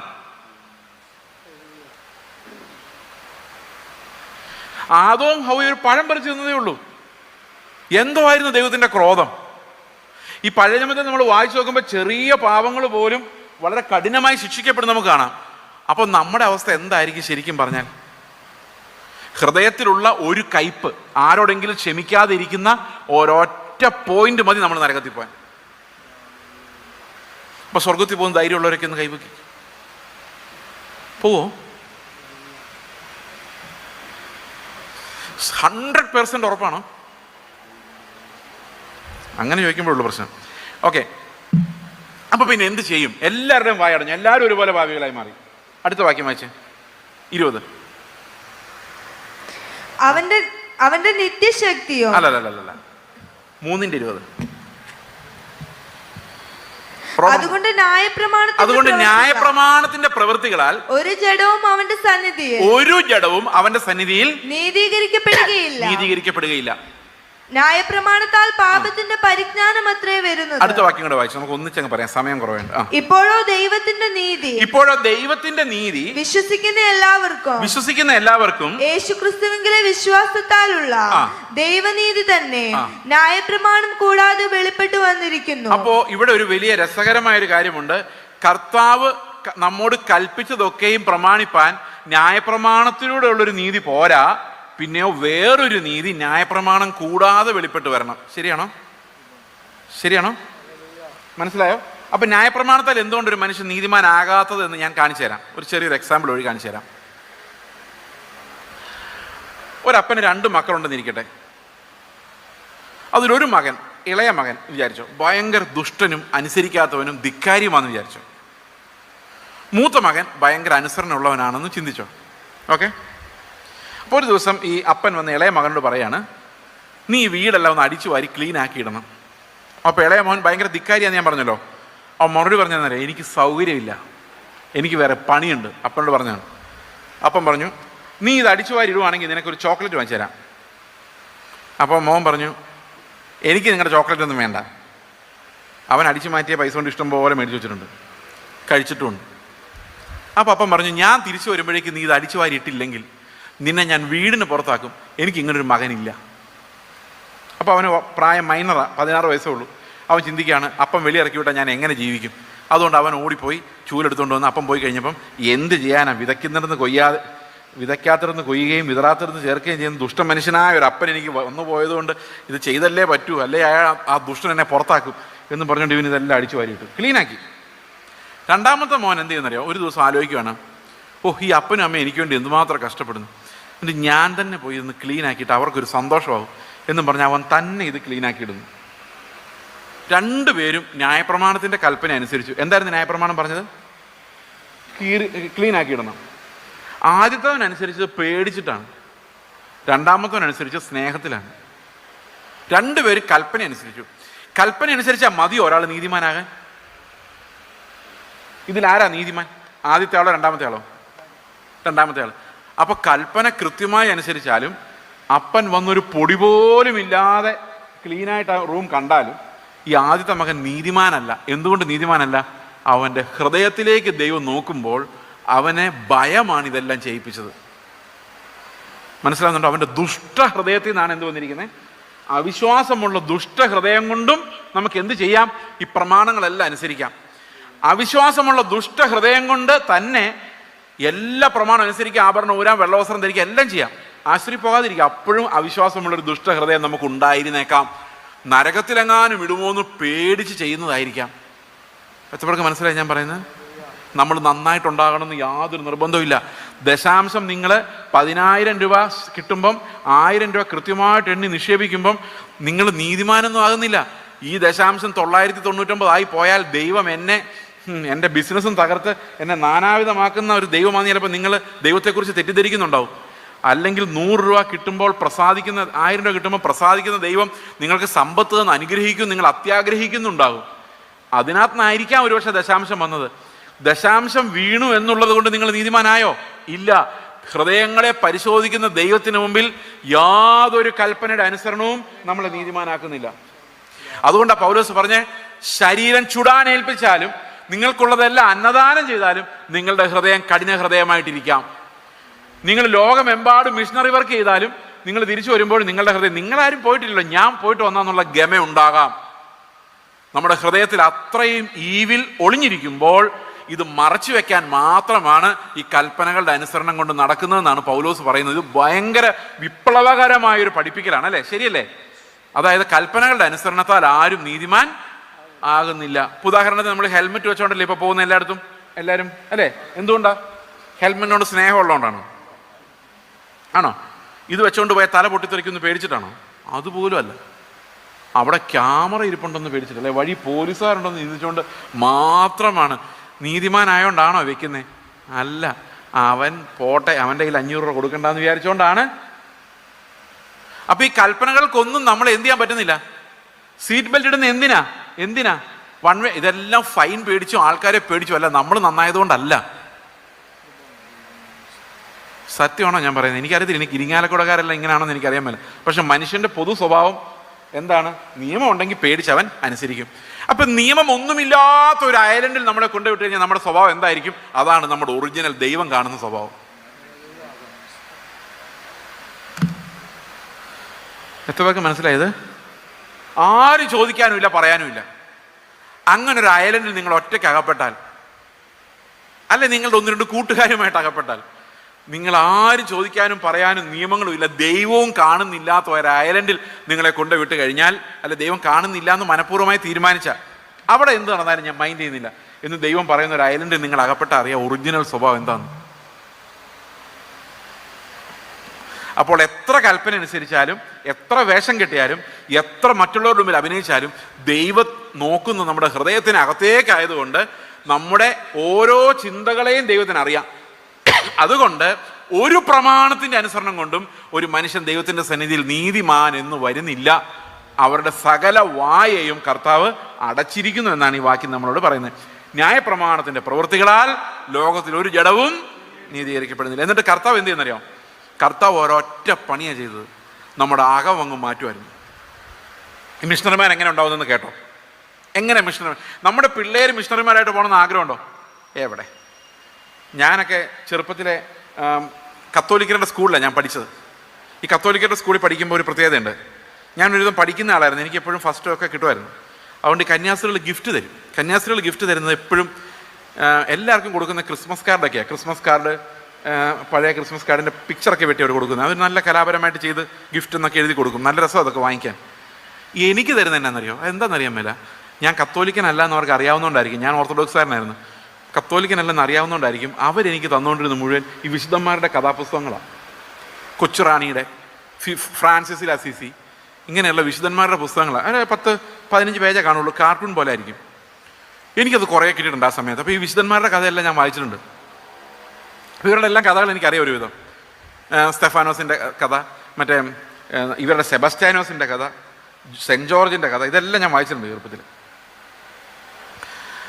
പിന്നെ അത് കഴിഞ്ഞ് ഞാൻ ഓർത്തഡോക്സ് ചർച്ച വിഗ്രഹങ്ങളാണെന്ന് പറഞ്ഞുകൊണ്ട് ഞാൻ പെന്തക്കോസ്തി വരുന്നതിന് മുമ്പ് ഒരു 3-4 വർഷം CSIയിലായിരുന്നു. ഞാൻ തന്നെ പോയതാണ്. അവിടെ അവരുടെ സൺഡേ സ്കൂളിൽ പഠിപ്പിച്ചു. അപ്പോൾ അവിടെ പറയുന്ന മുഴുവൻ മിഷണറിമാരുടെ കഥകളാണ്. മിഷണറിമാരുടെ കഥകൾ എന്ന് പറഞ്ഞു കഴിഞ്ഞാൽ വില്യം കേറി ഇന്ത്യയിൽ വന്ന കഥ, അതൊക്കെ അവിടെ വെച്ച ഹഡ്സൺ ടൈലറുടെ ചൈന മിഷൻ, നമ്മുടെ ക്രിക്കറ്റ് കളിക്കാരനായ ആളുടെ CT സ്റ്റഡിൻ്റെ ആഫ്രിക്കൻ മിഷൻ, ലോകമെമ്പാടുമുള്ള മിഷണറി അവരുടെ പേര് തന്നെ CMS ചർച്ച് മിഷണറി സൊസൈറ്റി എന്നായിരുന്നു. മിഷണറിമാരാണ് ഇന്ത്യയിൽ വന്ന് ഇതെല്ലാം ചെയ്ത് പ്രസ് വരെ ഇവിടെ സ്ഥാപിച്ചവരാണ് മിഷണറിമാരാണ്. അപ്പോൾ ഈ കഥകളാണ് വായിച്ചത്, കേട്ടോണ്ടിരുന്നത്. അപ്പോൾ അന്നത്തെ കാലത്ത് ഇംഗ്ലണ്ടിൽ അപ്പനന്മാർ പ്രാർത്ഥിക്കുമായിരുന്നു, 2 ആൺമക്കളുണ്ടെങ്കിൽ ഒരാൾ മിഷണറിയായും മറ്റേ ആൾ സോൾജിയറായും പോകണമെന്നാണ് അവരുടെ ആഗ്രഹം. 2 പേരും തിരിച്ചു വരുമെന്ന് ഉറപ്പില്ല. 2 ആൺമക്കളുണ്ടെങ്കിൽ ആദ്യത്തെ ആളെ മിഷണറിയായിട്ട് വിടും, അച്ഛനാവാനോ മിഷണറി ആവാനോ വിടും. 2ാമത്തെ ആളെ സോൾജറായിട്ട് വിടും. അങ്ങനെ ആ സാമ്രാജ്യം ഉണ്ടായത്. ഈ സാമ്രാജ്യം ഉണ്ടാക്കാൻ വേണ്ടി അല്ല കേട്ടോ മിഷണറി ആവുന്നത്, അത് വേറെ കാര്യം. അപ്പോൾ ആ ഒരു ബാക്ക്ഗ്രൗണ്ട് ഞാൻ ഈ ചെറുപ്പത്തിലെ പഠിച്ച് നമ്മുടെ ഈ കൂട്ടത്തിലേക്ക് വന്നു കഴിഞ്ഞപ്പോൾ എന്ത് സംഭവിച്ചെന്നറിയോ? ഇവിടുത്തെ പ്രസംഗം എല്ലാം നേരെ ഓപ്പോസിറ്റായിട്ട് എനിക്ക് തോന്നിയത്. ഇവിടെ വന്ന് ഞാൻ ആദ്യം ചർച്ചിൽ പോയിരിക്കുമ്പം അവിടെ ഒരു പ്രവാചകൻ വന്ന് പറഞ്ഞു, നിന്നെ നിന്ദിച്ചവരുടെ ഇടയിൽ മാനിക്കുന്നവർ. അപ്പം ഞാൻ ആലോചിച്ചു, കർത്താവിൻ്റെ നിന്ദ ചുമക്കാൻ വേണ്ടി ഇറങ്ങിപ്പോകേണ്ട എന്നെ തിരിച്ചു പിന്നെയും ഈ ലോകത്തിൻ്റെ മാനത്തിൻ്റെ കൂട്ടിനകത്ത് ഇടാൻ പോവുകയാണോ? അപ്പം ഞാൻ അവരോട് ചോദിച്ചു, പെന്തക്കോസ്റ്റിലെ ഹീറോസ് ആരൊക്കെയാണ്, വലിയ ആൾക്കാർ ആരൊക്കെയാണ്? കത്തോലിക്കരോട് ചോദിച്ചു കഴിഞ്ഞാൽ ഒരു സെബസ്ത്യാനോസിൻ്റെ സെൻറ്റ് ജോർജിൻ്റെ കഥ പറയും. നമ്മൾ ചോദിച്ചാൽ ആരുടെ കാര്യം പറഞ്ഞത്? ബെന്നി ഹിൻ, എല്ലാം ഭയങ്കര മുതലാളിമാരാണ്. ഈ മിഷനിൽ ഇറങ്ങുന്നവരും ശുശ്രൂഷ ഇറങ്ങുന്നവരിൽ അവരെ പോലെ ആകാൻ ഇറങ്ങുന്നത്. നമ്മുടെ ശുശ്രൂഷകരെ നോക്കി കഴിഞ്ഞാൽ എല്ലാം ഭയങ്കര മുതലാളിമാരായി മാറി അവസാനിക്കുന്ന നമ്മൾ കാണുന്നത്. അത് പാസ്റ്റർമാരായാലും ലീഡർമാരായാലും, പാസ്റ്റർമാരായിട്ടല്ല, ജോലി ചെയ്തിട്ടല്ല, പാസ്റ്റർമാരായി തന്നെ ശുശ്രൂഷകരായി വളർന്ന് മുതലാളിമാരായി വലിയ വീടുകൾ വെച്ച് അങ്ങനെ സെറ്റിലാവുന്ന നമ്മൾ കാണുന്നത്. അപ്പോൾ ഈ വരുന്ന പിള്ളേരുടെ ആഗ്രഹം എന്താ? അവനേക്കാൾ വലിയ വീട് വെക്കുന്ന എൻ്റെ ഗുരു ഒരു കൈ വീശിയപ്പോൾ 1000 വീണെങ്കിൽ ഞാനത് ഞൊടിക്കുമ്പോൾ 10,000 വീഴുന്ന മിഷണറി ആവണമെന്ന് അവൻ്റെ ആഗ്രഹം. യഥാ ഗുരു തഥാ ശിഷ്യ. യഥാർത്ഥത്തിൽ യഥാ പിതാ തഥോ പുത്ര എന്നാണ് യഥാർത്ഥത്തിൽ. പക്ഷെ നമ്മളിതൊരു അഡ്ജസ്റ്റ്മെന്റ് ചെയ്ത് ഇങ്ങനെ ആക്കിയത്. അപ്പൊ എങ്ങനെയാണ് ഒരു മിഷണറി ഉണ്ടാകുന്നത്? ഇതെല്ലാം ലോകത്തിലേക്ക് സെറ്റിലാകുന്ന കാഴ്ചകളാണ് നമ്മൾ കാണുന്നത്. ഒരു മിഷണറി നമ്മുടെ സഭയിൽ നിന്ന് ഉണ്ടാകുമെങ്കിൽ എങ്ങനെ ഉണ്ടാകും? സ്വപ്നങ്ങളില്ലാത്ത, ലോകത്തിൽ ഒരു സ്വപ്നവും ഇല്ലാത്തൊരു മിഷണറി ഉണ്ടാകുമോ? വേണ്ട. ലോകത്തിൽ ഒരു സ്വപ്നവും ഇല്ലാത്ത, ഒരു വീട് വെച്ച് താമസിക്കണം, സെറ്റിൽ ആവണം എന്ന് ആഗ്രഹമില്ലാത്തൊരു പാസ്റ്റർ ഉണ്ടാവുമോ? പൗലോസ് പറഞ്ഞ പോലെ പാനീയാഗമായി ഞാൻ അർപ്പിക്കപ്പെടുന്നു എന്ന് പറയാൻ പറ്റുന്ന ശുശ്രൂഷകരുണ്ടാകുമോ? നമ്മുടെ സഭയിൽ ഉണ്ടാകുമോ?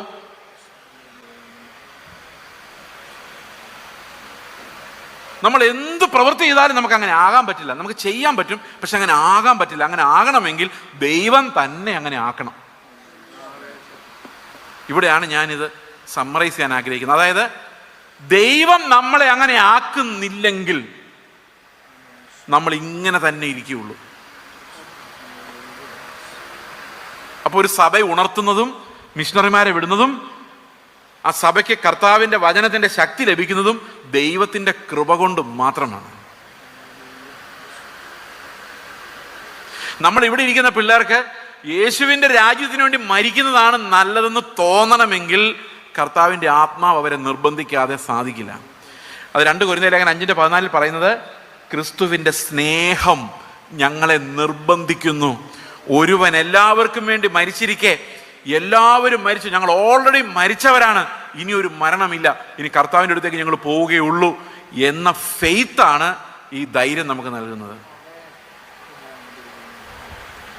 അപ്പോൾ നമ്മുടെ സഭയിൽ മിഷണന്മാർ ഉണ്ടാകണമെന്ന് ചോദിച്ചു കഴിഞ്ഞാൽ നമ്മുടെ സ്റ്റാൻഡേർഡ് മറുപടി ഉണ്ടാവണം ബ്രദറെ. എൻ്റെ മക്കൾ എവിടെയെങ്കിലും സെറ്റിലായി കണ്ടാൽ മതിയായിരുന്നു. ഇവർക്ക് അവരുടെ മക്കൾ പോകുന്ന വലിയ താല്പര്യമില്ല, ബാക്കിയുള്ള പിള്ളേർ പോവുകയാണെങ്കിൽ സന്തോഷം. പിന്നെ വേറൊരു കുഴപ്പം കൂടെ ഉണ്ട്. ഞാനൊരു ചെറിയൊരു എക്സാമ്പിൾ പറയാം എന്തുകൊണ്ടാണ് മിഷണന്മാരുണ്ടാകാത്തത്. അവസാനത്തെ പോയിന്റ്, അതിനുശേഷം മിഷണന്മാർ എങ്ങനെ ഉണ്ടാകുമെന്ന് പറയാം. ഈ മിഷണറിമാരെന്ന് പറയുന്നത് ഭയങ്കര സാമ്പത്തിക ബാധ്യതയാണ്. ഒരു എക്സാമ്പിൾ ഞാൻ പറയാം. ഇപ്പോൾ ഞങ്ങളുടെ ചർച്ചിലൊരു മിഷണറി ഫാമിലി, അദ്ദേഹം കാനഡയിൽ ജോലി ചെയ്തുകൊണ്ടിരുന്ന ആളാണ്. ഈ കാനഡയിൽ ജോലി ചെയ്തുകൊണ്ടിരുന്ന ആൾ ഒരു 3-3.5 ലക്ഷം രൂപ സാലറി, ഭാര്യയും അപ്പം അങ്ങനെ ആയിരിക്കും. അവിടെയുള്ള ആരെങ്കിലും കല്യാണം കഴിക്കും, ഓൾറെഡി സെറ്റിൽഡ് ആയ ആൾക്കാരെ കല്യാണം കഴിക്കുകയാണെങ്കിൽ അവിടെ ഒരു ജോലി എല്ലാം കൂടെ കൂട്ടി 7 ലക്ഷം രൂപ സാലറി. ദശാംശം എത്ര കിട്ടും സഭയിൽ? പെട്ടെന്ന് പറയണം. ഈ ദശാംശത്തിൻ്റെ കണക്ക് നമ്മൾ പെട്ടെന്ന് പറയണം. അതാണ് നമുക്ക് ആകെ അറിയാവുന്ന കണക്ക്. നമ്മൾ A+B ഒന്നും അറിഞ്ഞില്ലെങ്കിൽ ഇത് അറിഞ്ഞിരിക്കണം. 7 ലക്ഷത്തിന് ദശാംശം എത്ര കിട്ടും? 70,000. ഈ 70,000 രൂപ ഒറ്റയടിക്കങ്ങ് പോയി, മാസം അങ്ങ് പോയി. അത് മാത്രമോ, ഇനി അവരവിടെ ചിലവ് കഴിയണമെങ്കിൽ നമ്മൾ 70,000 എവിടെ നിന്നെങ്കിലും റേസ് ചെയ്ത് അവർക്ക് അങ്ങോട്ട് കൊടുക്കണം. അപ്പോൾ മൊത്തം നഷ്ടം എത്രയാ? 1,40,000 രൂപ ഇരിക്കേണ്ട സ്ഥലത്തില്ല ഇപ്പോൾ. അപ്പോൾ നമ്മൾ എങ്ങനെ കെട്ടിടം പണിയും, എങ്ങനെ കൺവെൻഷൻ നടത്തും, എങ്ങനെ പ്രസംഗകർ വന്ന എന്താ റേറ്റ്, അവർക്ക് പൈസ കൊടുക്കണ്ടേ? ഇതെല്ലാം കൂടെ നടക്കണമെങ്കിൽ ഒന്നുകിൽ നമുക്ക് ആകെ വിടാൻ പറ്റുന്ന എന്തേ ഉള്ളൂ, 10 മിഷണറിമാർ ഞങ്ങളുടെ ചർച്ചയിൽ നിന്ന് പോകുന്നുണ്ട്. എന്തായിരിക്കും ബാധ്യത? അവരെല്ലാം പോകാതിരുന്നെങ്കിൽ ഇവരിൽ മിക്കവാറും നല്ലപോലെ വിദ്യാഭ്യാസം ലഭിച്ച നല്ല ജോലി ചെയ്തുകൊണ്ടിരുന്ന ആൾക്കാർ, അവരുടെ എല്ലാം ദശാംശം കിട്ടിയാൽ ഞങ്ങൾ വലിയ ചർച്ച പണിതേനെ. അപ്പോൾ ഞങ്ങളുടെ ചർച്ച തീരുമാനിച്ചു, ബിൽഡിങ് പണിയുന്നില്ല, ശുശ്രൂഷകരായ ഞങ്ങളൊന്നും കൈപ്പറ്റുന്നില്ല, എന്തു വന്നാലും ആദ്യത്തെ പ്രയോറിറ്റി മിഷൻ. ഭയങ്കര നഷ്ടമാണ്. അതുകൊണ്ടും കൂടെ സഭ ഇതിനിറങ്ങിത്തിരിക്കാത്തത്. കാശ് എവിടെ നിന്ന് വരും? പ്രിയ സഹോദരങ്ങളെ, സഭ കർത്താവിൻ്റെ മുമ്പിലാണ് ജീവിക്കുന്നതെങ്കിൽ കാശ് തന്നെ വരും. അപ്പോൾ ശരിക്കും മിഷണറിമാരെ പറഞ്ഞു. ഇനി അതേ സമയത്ത് 10ാം ക്ലാസ് 4 പ്രാവശ്യം എഴുതിയിട്ടും പാസ്സാകാത്ത ഒരാൾ മിഷണറി ആയിട്ട് പോകണമെങ്കിലോ നമുക്ക് സന്തോഷമുള്ളൂ. കാരണം എന്താണെന്ന് വെച്ച് കഴിഞ്ഞാൽ അവനെ കൊണ്ട് വലിയ ആദായം എന്തായാലും. പിന്നെ ഈ ദൂരദേശത്തൊന്നും പോകാതെ നോർത്ത് ഇന്ത്യയിലോട്ട് പോകുകയാണെങ്കിൽ 3,000-4,000 രൂപ മാസം തോറും അയച്ചു കൊടുത്താൽ മതി നമ്മുടെ ചിന്ത. അപ്പം നിങ്ങൾ 3,000 രൂപ ജീവിക്കുമെന്ന് വെച്ച് കഴിഞ്ഞാൽ അത് പറ്റില്ല, ഞങ്ങൾക്ക് ഒത്തിരി. അപ്പോൾ അവരതൊക്കെ അഡ്ജസ്റ്റ് ചെയ്ത് മിഷണറിമാരല്ലേ, മനസ്സിലായോ? ഇതാണ് തോട്ട് തിങ്കിങ്. അപ്പോൾ ശരിക്കും പറഞ്ഞു കഴിഞ്ഞാൽ നഷ്ടക്കച്ചവടമാണ് സഹോദരങ്ങളെ. ഒരു പള്ളിയും ഇപ്പോൾ ഇതേ ചർച്ചുകളൊക്കെ എത്ര ആഡംബരമായിട്ട് പണിയുന്നത്. കത്തോലിക്ക പള്ളി തോറ്റു പോകുന്നല്ലേ നമ്മുടെ പള്ളികൾ പണിയുന്നത്. അതിൻ്റെ ഒരു ഫ്രെയിം അടിക്കുന്ന പൈസ മതി ഒരു മിഷണറിക്ക് ഒരു മാസം സപ്പോർട്ട് ചെയ്യാൻ. എന്നിട്ട് നമ്മളിങ്ങനെ നോക്കിയിരുന്ന് കാണും, എത്ര മനോഹരമായ പണി, എന്തു നല്ല കല്ലുകൾ. ഇപ്പം കർത്താവ് പറയും, കല്ലിന്മേൽ കല്ല് ശേഷിക്കാതെ നശിച്ചു പോകും, ഞാൻ വരാൻ പോവാണ്. കർത്താവ് വരാൻ പോവാന്ന് പറഞ്ഞ് വന്നാ വരും എന്ന് പറയാം, ഇനി പോയാ പോയി എന്ന് പറയാം. നമ്മുടെ കാര്യം ഡീസൻ്റായിട്ട് നടക്കട്ടെ, നാട്ടുകാർ നോക്കുമ്പോൾ നമ്മളെ മാനിക്കണ്ടേ? പ്രിയ സഹോദരങ്ങളെ, ഈ മതപരമായ കൺസ്ട്രക്ഷൻസ് എന്ന് പറയുന്ന സ്വപ്നം നമുക്ക് ഇല്ലാതായി പോകണം. ഇതൊരു ഭയങ്കര, നമ്മൾ ഈ പണം മുഴുവൻ വന്ന് നിറയുന്ന ഏതെങ്കിലും ഒരു കെട്ടിടം പണിത് കോൺക്രീറ്റിനകത്തും ഇഷ്ടികയ്ക്കകത്തും എത്രയോ ജീവനുള്ള ആൾക്കാരെ പിടിച്ചുകൊണ്ട് വരേണ്ടതാണ്. അപ്പോൾ മിഷൻ എന്ന് പറയുന്നതിൻ്റെ ഏറ്റവും വലിയ ചലഞ്ച് എന്ന് പറയുന്നത് ഇതൊരു അൺഎക്കണമിക്കൽ പരിപാടിയായിട്ട് നമ്മുടെ ബുദ്ധിയുള്ള സഭകൾ അത് കണ്ടെത്തി കഴിഞ്ഞു എന്നുള്ളതാണ്. ഞാനടുത്ത് മിഷണറിമാരായിട്ട് പോകാൻ ഒരു സഹോദരൻ ചെന്ന ഒരു പാസ്റ്ററോട് ചോദിച്ചു, ഞാൻ മിഷണറി ആയിട്ട് പോകാൻ എനിക്ക് വിഷനുണ്ട്. ഉടനെ പാസ്റ്റർ പറയണേ, എനിക്ക് വിഷനില്ല. അങ്ങനെ പുള്ളി പറഞ്ഞു, പാസ്റ്റർ വരണ്ട. അങ്ങനെ പാസ്റ്റർ പറയും, നിന്നെ വിടാനുള്ള വിഷൻ എനിക്കില്ലെന്ന്. എന്ത് ചെയ്യും? എനിക്ക് കിട്ടാത്ത വിഷൻ നിനക്ക് വേണ്ട, പാസ്റ്റർ ഉപദേശിക്കുന്ന. അവൻ അവിടെ നിന്ന് ചാടിപ്പോയാ ചർച്ചിൽ നിന്ന്. പ്രിയ സഹോദരങ്ങളെ, ഇത് ചർച്ചിന് എന്ത് ചെയ്യാൻ പറ്റുമെന്നും നമ്മൾ എങ്ങനെ മിഷണറിമാരാകുന്നുള്ള ആ ഭാഗത്തേക്ക് നമുക്ക് വരാം. ഓക്കെ, കർത്താവിൻ്റെ കൽപ്പനകൾ ഭയങ്കര ടഫാന്ന് ഞാൻ നിങ്ങളോട് പറഞ്ഞു. ഇത് പഠിപ്പിക്കാനും പാടാണ്, പഠിക്കാനും പാടാണ്. അതിൻ്റെ ടേസ്റ്റ് ഏറ്റവും കൂടുതൽ അറിഞ്ഞത് ഒരു ധനവാനായ മനുഷ്യനാണ്. ഒരു ധനവാനായ മനുഷ്യൻ ഒരു യേശുവിനെ കാണാൻ വന്നു. അവൻ എങ്ങനെയെങ്കിലും ദൈവരാജ്യത്തിൽ കയറണം എന്ന് ആഗ്രഹം ഉണ്ടായിരുന്നു. അപ്പോൾ കർത്താവിനോട് ചോദിച്ചു, ഞാൻ ദൈവരാജ്യത്തിൽ കയറാൻ എന്താ ചെയ്യേണ്ടത്? ഈ ദൈവരാജ്യം എന്ന് പറയുന്നത് നിസ്സാരമായ ഒരു കാര്യമല്ല. ദൈവമാണ് അവിടെ രാജാവ്. ഈ ദൈവം രാജാവാകുമെന്ന് പറയുമ്പോൾ നമ്മൾ ചിന്തിക്കും, ഓ അത് ദൈവം രാജാവാണെങ്കിൽ നമ്മൾ രാജാവിനെ പോലെ ജീവിക്കും, അങ്ങനെയൊക്കെ പറയുന്ന ആൾക്കാരുണ്ട്. ഇതല്ല പരിപാടി. ദൈവം രാജാവായി മാറിയാൽ, എൻ്റെ രാജാവായി മാറിയാൽ പിന്നെ എനിക്ക് എൻ്റെ ഇഷ്ടങ്ങളൊന്നും നടക്കില്ല എന്നുള്ളതാണ് എൻ്റെ പ്രശ്നം. അതാണ് എൻ്റെ പ്രശ്നം. അതായത് രാജാവിൻ്റെ ഹിതമേ നടക്കൂ, രാജകൽപ്പനകളാണ് പിന്നെ വരുന്ന മുഴുവൻ. നീ പോടാ എന്ന് പറഞ്ഞാൽ ഞാൻ പോകും, വാടാ എന്ന് പറഞ്ഞാൽ വരും. കാരണം ആരാ പറയുന്നത്? രാജകൽപ്പന. അതാണ് ദൈവരാജ്യം നമ്മളിലേക്ക് വന്നാലുള്ള പ്രത്യേകത. നമ്മൾ നമ്മുടെ രാജ്യം എങ്ങനെയും സ്ഥാപിക്കാൻ നടക്കുമ്പോഴാണ് അതിനുവേണ്ടി ദൈവത്തെ നമ്മുടെ വിശാലമായ വഴിയിലോട്ട് കൊണ്ടുവരാൻ നമ്മൾ ശ്രമിക്കുന്നത്. നമ്മുടെ ബിസിനസ്സിനകത്തേക്ക് ഇറങ്ങി വരുന്ന ദൈവം. കേട്ടിട്ടില്ലേ? അപ്പോൾ ദൈവത്തിൻ്റെ വഴിയിൽ ഞാൻ പോവല്ല, എൻ്റെ വഴിയിലേക്ക് ദൈവത്തെ എങ്ങനെയെങ്കിലും. മീൻ പിടിക്കാൻ പോയ ശിഷ്യന്മാർ രാത്രി മുഴുവൻ മീൻ പിടിച്ചിട്ട് ഒന്നും കിട്ടാതെ പിറ്റേ ദിവസം കർത്താവ് അവരുടെ അടുത്ത് വന്നിട്ട് ചോദിച്ചു, ഒന്നും കിട്ടിയില്ല മക്കളെ. പത്രോസ് പറഞ്ഞ്, രാത്രി മുഴുവൻ ഞങ്ങൾ വല വീശി, ഒരു വകയും കിട്ടിയില്ല, ഈ ഗലിലക്കടലെങ്ങും ഒരു വകയില്ല. അപ്പോൾ കർത്താവ് പറഞ്ഞു, ആഴത്തിലേക്ക് നീക്കി വല വീശിക്കോ. വല വീശിയപ്പോൾ പെരുത്ത മീൻകൂട്ടം വലയിൽ കയറി. അപ്പോൾ പ്രസംഗം എന്താണെന്നറിയോ? നിന്റെ പടകിൽ യേശു ഉണ്ടെങ്കിൽ നിന്റെ ഫിഷ് ബിസിനസ് ഇതോടെ അനുഗ്രഹിക്കപ്പെടും. അപ്പോൾ അനുഗ്രഹിക്കപ്പെട്ട് 100 അയല കിട്ടിയാൽ 10 അയല കർത്താവിന് കൊടുത്താൽ കർത്താവ് പിന്നെ നിങ്ങളുടെ ബിസിനസ്സിൽ പങ്കാളിയാവും. പിറ്റേ ദിവസം മീൻ പിടിക്കുമ്പം കർത്താവ് പിന്നെ വരും. എന്താ കാരണം? ഇന്നലെ കിട്ടിയ 10 അയല. ഈ കർത്താവിനെ നമുക്ക് പരിചയം, ഈ കർത്താവിനെ ഭയങ്കര പരിചയമാണ്. ഇന്ന് പ്രസംഗിക്കുന്ന മുഴുവൻ ഇതല്ലേ, നിങ്ങളുടെ ബിസിനസ്സിലേക്ക് ഇറങ്ങി വരുന്ന ദൈവം. അപ്പം കർത്താവിനെ ദശാംശം കൊടുത്ത് പ്രസാദിപ്പിച്ചാൽ വീണ്ടും കർത്താവ് വരും. അപ്പം പത്രോസ് ശരിക്കും കർത്താവിനോട് പറയേണ്ടത് എന്തായിരുന്നു? കർത്താവേ, ഇത്രയും വലിയ മീനുണ്ട്, ജീവിതത്തിൽ പിടിച്ചിട്ടില്ല, നാളെ പിടിക്കാൻ പോകുമ്പോഴും നീ എൻ്റെ കൂടെ വരണം, കറക്റ്റ് സ്ഥലം കാണിച്ചു തന്നാൽ മാത്രം മതി. രാത്രിയുള്ള മീൻപിടുത്തം ഞാൻ അവസാനിപ്പിച്ചു, ഇനി ഓൺലൈൻ പ്രയറിന് പോവാം, പകൽ മുഴുവൻ ട്രാക്ടറായിട്ട് നടന്നോളാം, ഒറ്റ മീൻപിടുത്തം ഏർലി മോർണിംഗ് നീ എൻ്റെ കൂടെ വന്നാൽ സ്ഥലം സ്പോട്ട് കാണിച്ചു തന്നാൽ മതി, ഞാൻ ഇതിനെല്ലാം പിടിച്ചുകൊണ്ട് വന്നിട്ട് 100 എണ്ണം ഉണ്ടെങ്കിൽ 10 എണ്ണം നിനക്ക് തീർച്ചയായിട്ടും ഞാൻ തന്നിരിക്കും. അങ്ങനെയല്ലേ പത്രോസ് പറയേണ്ടത്? നമ്മുടെ സ്വഭാവമായിരുന്നെങ്കിൽ. അപ്പോൾ കർത്താവ് ചോദിക്കും, നീ 10 എണ്ണം തന്നെ തരുമോ അതോ 9 എണ്ണം തന്നിട്ട് പറ്റിക്കുമോ? പറഞ്ഞു, ഇല്ലില്ല, ഞാൻ നിനക്ക് 10 എണ്ണം തരും, എന്നാൽ ഞാൻ നിൻ്റെ കൂടെ എല്ലാ ദിവസവും വന്നേക്കാം. ഈ കർത്താവിനെയല്ലേ നമുക്ക് കൂടുതൽ പരിചയം. പക്ഷെ ശിഷ്യന്മാർ അവിടെ വന്നിട്ട് ഈ പത്രോസ് നോക്കിയപ്പം അവിടെയും ഒരു മീൻ പോലും രാത്രി ഇല്ലായിരുന്നു. പത്രോസിനറിയാം, ഒറ്റ കമാൻഡർ അത്രയും മീനുകൾ ഈ വലയിൽ കയറിയെങ്കിൽ അതവിടെ ഇല്ലാതിരുന്ന മീനിനെ കർത്താവ് വിളിച്ചുകൊണ്ട് വന്നാന്നുള്ള കാര്യം പത്രോസിന് മനസ്സിലായി. പത്രോസ് മീനിനെ പിന്നെ നോക്കിയതേ ഇല്ല, വല കീറുമില്ല, അവൻ്റെ പ്രശ്നമല്ലായിരുന്നു. അവൻ എവിടെ കൊണ്ടേ വിറ്റു, എത്ര കിട്ടിയോ ഒന്നും നോക്കിയില്ല, ഉള്ളതെല്ലാം അവിടെ വിട്ടു. ഏറ്റവും നല്ല ബിസിനസ് കിട്ടിയ ദിവസം അത് കളഞ്ഞ് നശിപ്പിച്ച് എറിഞ്ഞ് കളഞ്ഞിട്ട് കർത്താവിൻ്റെ കൂടെ പോയി. അതാണ് ദൈവത്തിൻ്റെ രാജ്യം. കർത്താവ് ഇങ്ങോട്ട് ഇറങ്ങി വന്ന് പിന്നെ മീൻ പിടിക്കുമായിരുന്നെങ്കിലോ അത് പത്രോസിൻ്റെ രാജ്യമായിരുന്നേനെ. ഈ ഡിഫറൻസ് ഒരു വലിയ ഡിഫറൻസാണ്. നമുക്ക് കർത്താവിനെ വേണമെന്നല്ല, കർത്താവിന് നമ്മളെ വേണം എന്നുള്ളതാണ്. കർത്താവ് നമ്മളെ സ്നേഹിക്കുന്നു, നമ്മളെ ഉപയോഗിക്കാൻ ആഗ്രഹിക്കുന്നു, നമ്മൾ അവൻ്റെ വഴിക്ക് വരണമെന്നാണ് കർത്താവ് ആഗ്രഹിക്കുന്നത്. അല്ലാതെ നമ്മുടെ വഴിയിലേക്ക് കർത്താവ് വരികയല്ല, അവൻ്റെ ഇടുക്ക് വഴിയിലേക്ക് നമ്മൾ കയറി പോവുകയാണ്. ഈ പ്രവാചകന്മാർ വന്നിട്ട് നിനക്ക് വിശാലമായി വഴി തുറന്നിരിക്കുന്നു പറയുമ്പോൾ ഏതെങ്കിലും ഒരുത്തൻ പുറകെന്ന് ചോദിക്കണ്ടേ, ഇടുക്ക് വഴി എപ്പോൾ തുറക്കുമെന്ന് ചോദിക്കണ്ടേ? ചോദിക്കില്ല. പ്രിയ സഹോദരങ്ങളെ, വലിയ വഞ്ചനയിലാണ് നമ്മുടെ വിശ്വാസ ലോകം അകപ്പെട്ടിരിക്കുന്നത്. യഥാർത്ഥ ക്രിസ്തുവിനെ അല്ലാത്തൊരു ക്രിസ്തുവിനെ ഇവിടെ പ്രസിദ്ധമാക്കിക്കൊണ്ടിരിക്കുന്നു. ഈ തുള്ളലും ബഹളവും, ഇവിടെ ബാംഗ്ലൂർ ഉണർവ്, അവിടെ ഉണർവ്, ഇത് കഴിയുമ്പോൾ ഇവർക്ക് യേശു ക്രിസ്തു എന്നൊരു വാക്ക് പോലും പറയാൻ പറ്റത്തില്ല. കഴിഞ്ഞ ദിവസം കേരളത്തിലൊരു പ്രശസ്തനായ പ്രസംഗം പറഞ്ഞാണ്, ഈ വചനം അധികം പറയുന്നവരൊന്നും വിളിപ്പിക്കരുത്, പിന്നെ ആരാധന വെളിപ്പെടൂലെന്ന്. അപ്പോൾ അത് എന്ത് ആരാധനയായിരിക്കും അത്? ക്രിസ്തുവിൻ്റെ വചനം കേൾക്കുമ്പം ആരാധിക്കാൻ പറ്റാതെ തളർന്നു പോകുന്നുണ്ടെങ്കിൽ അത് ഏത് ആത്മാവായിരിക്കും?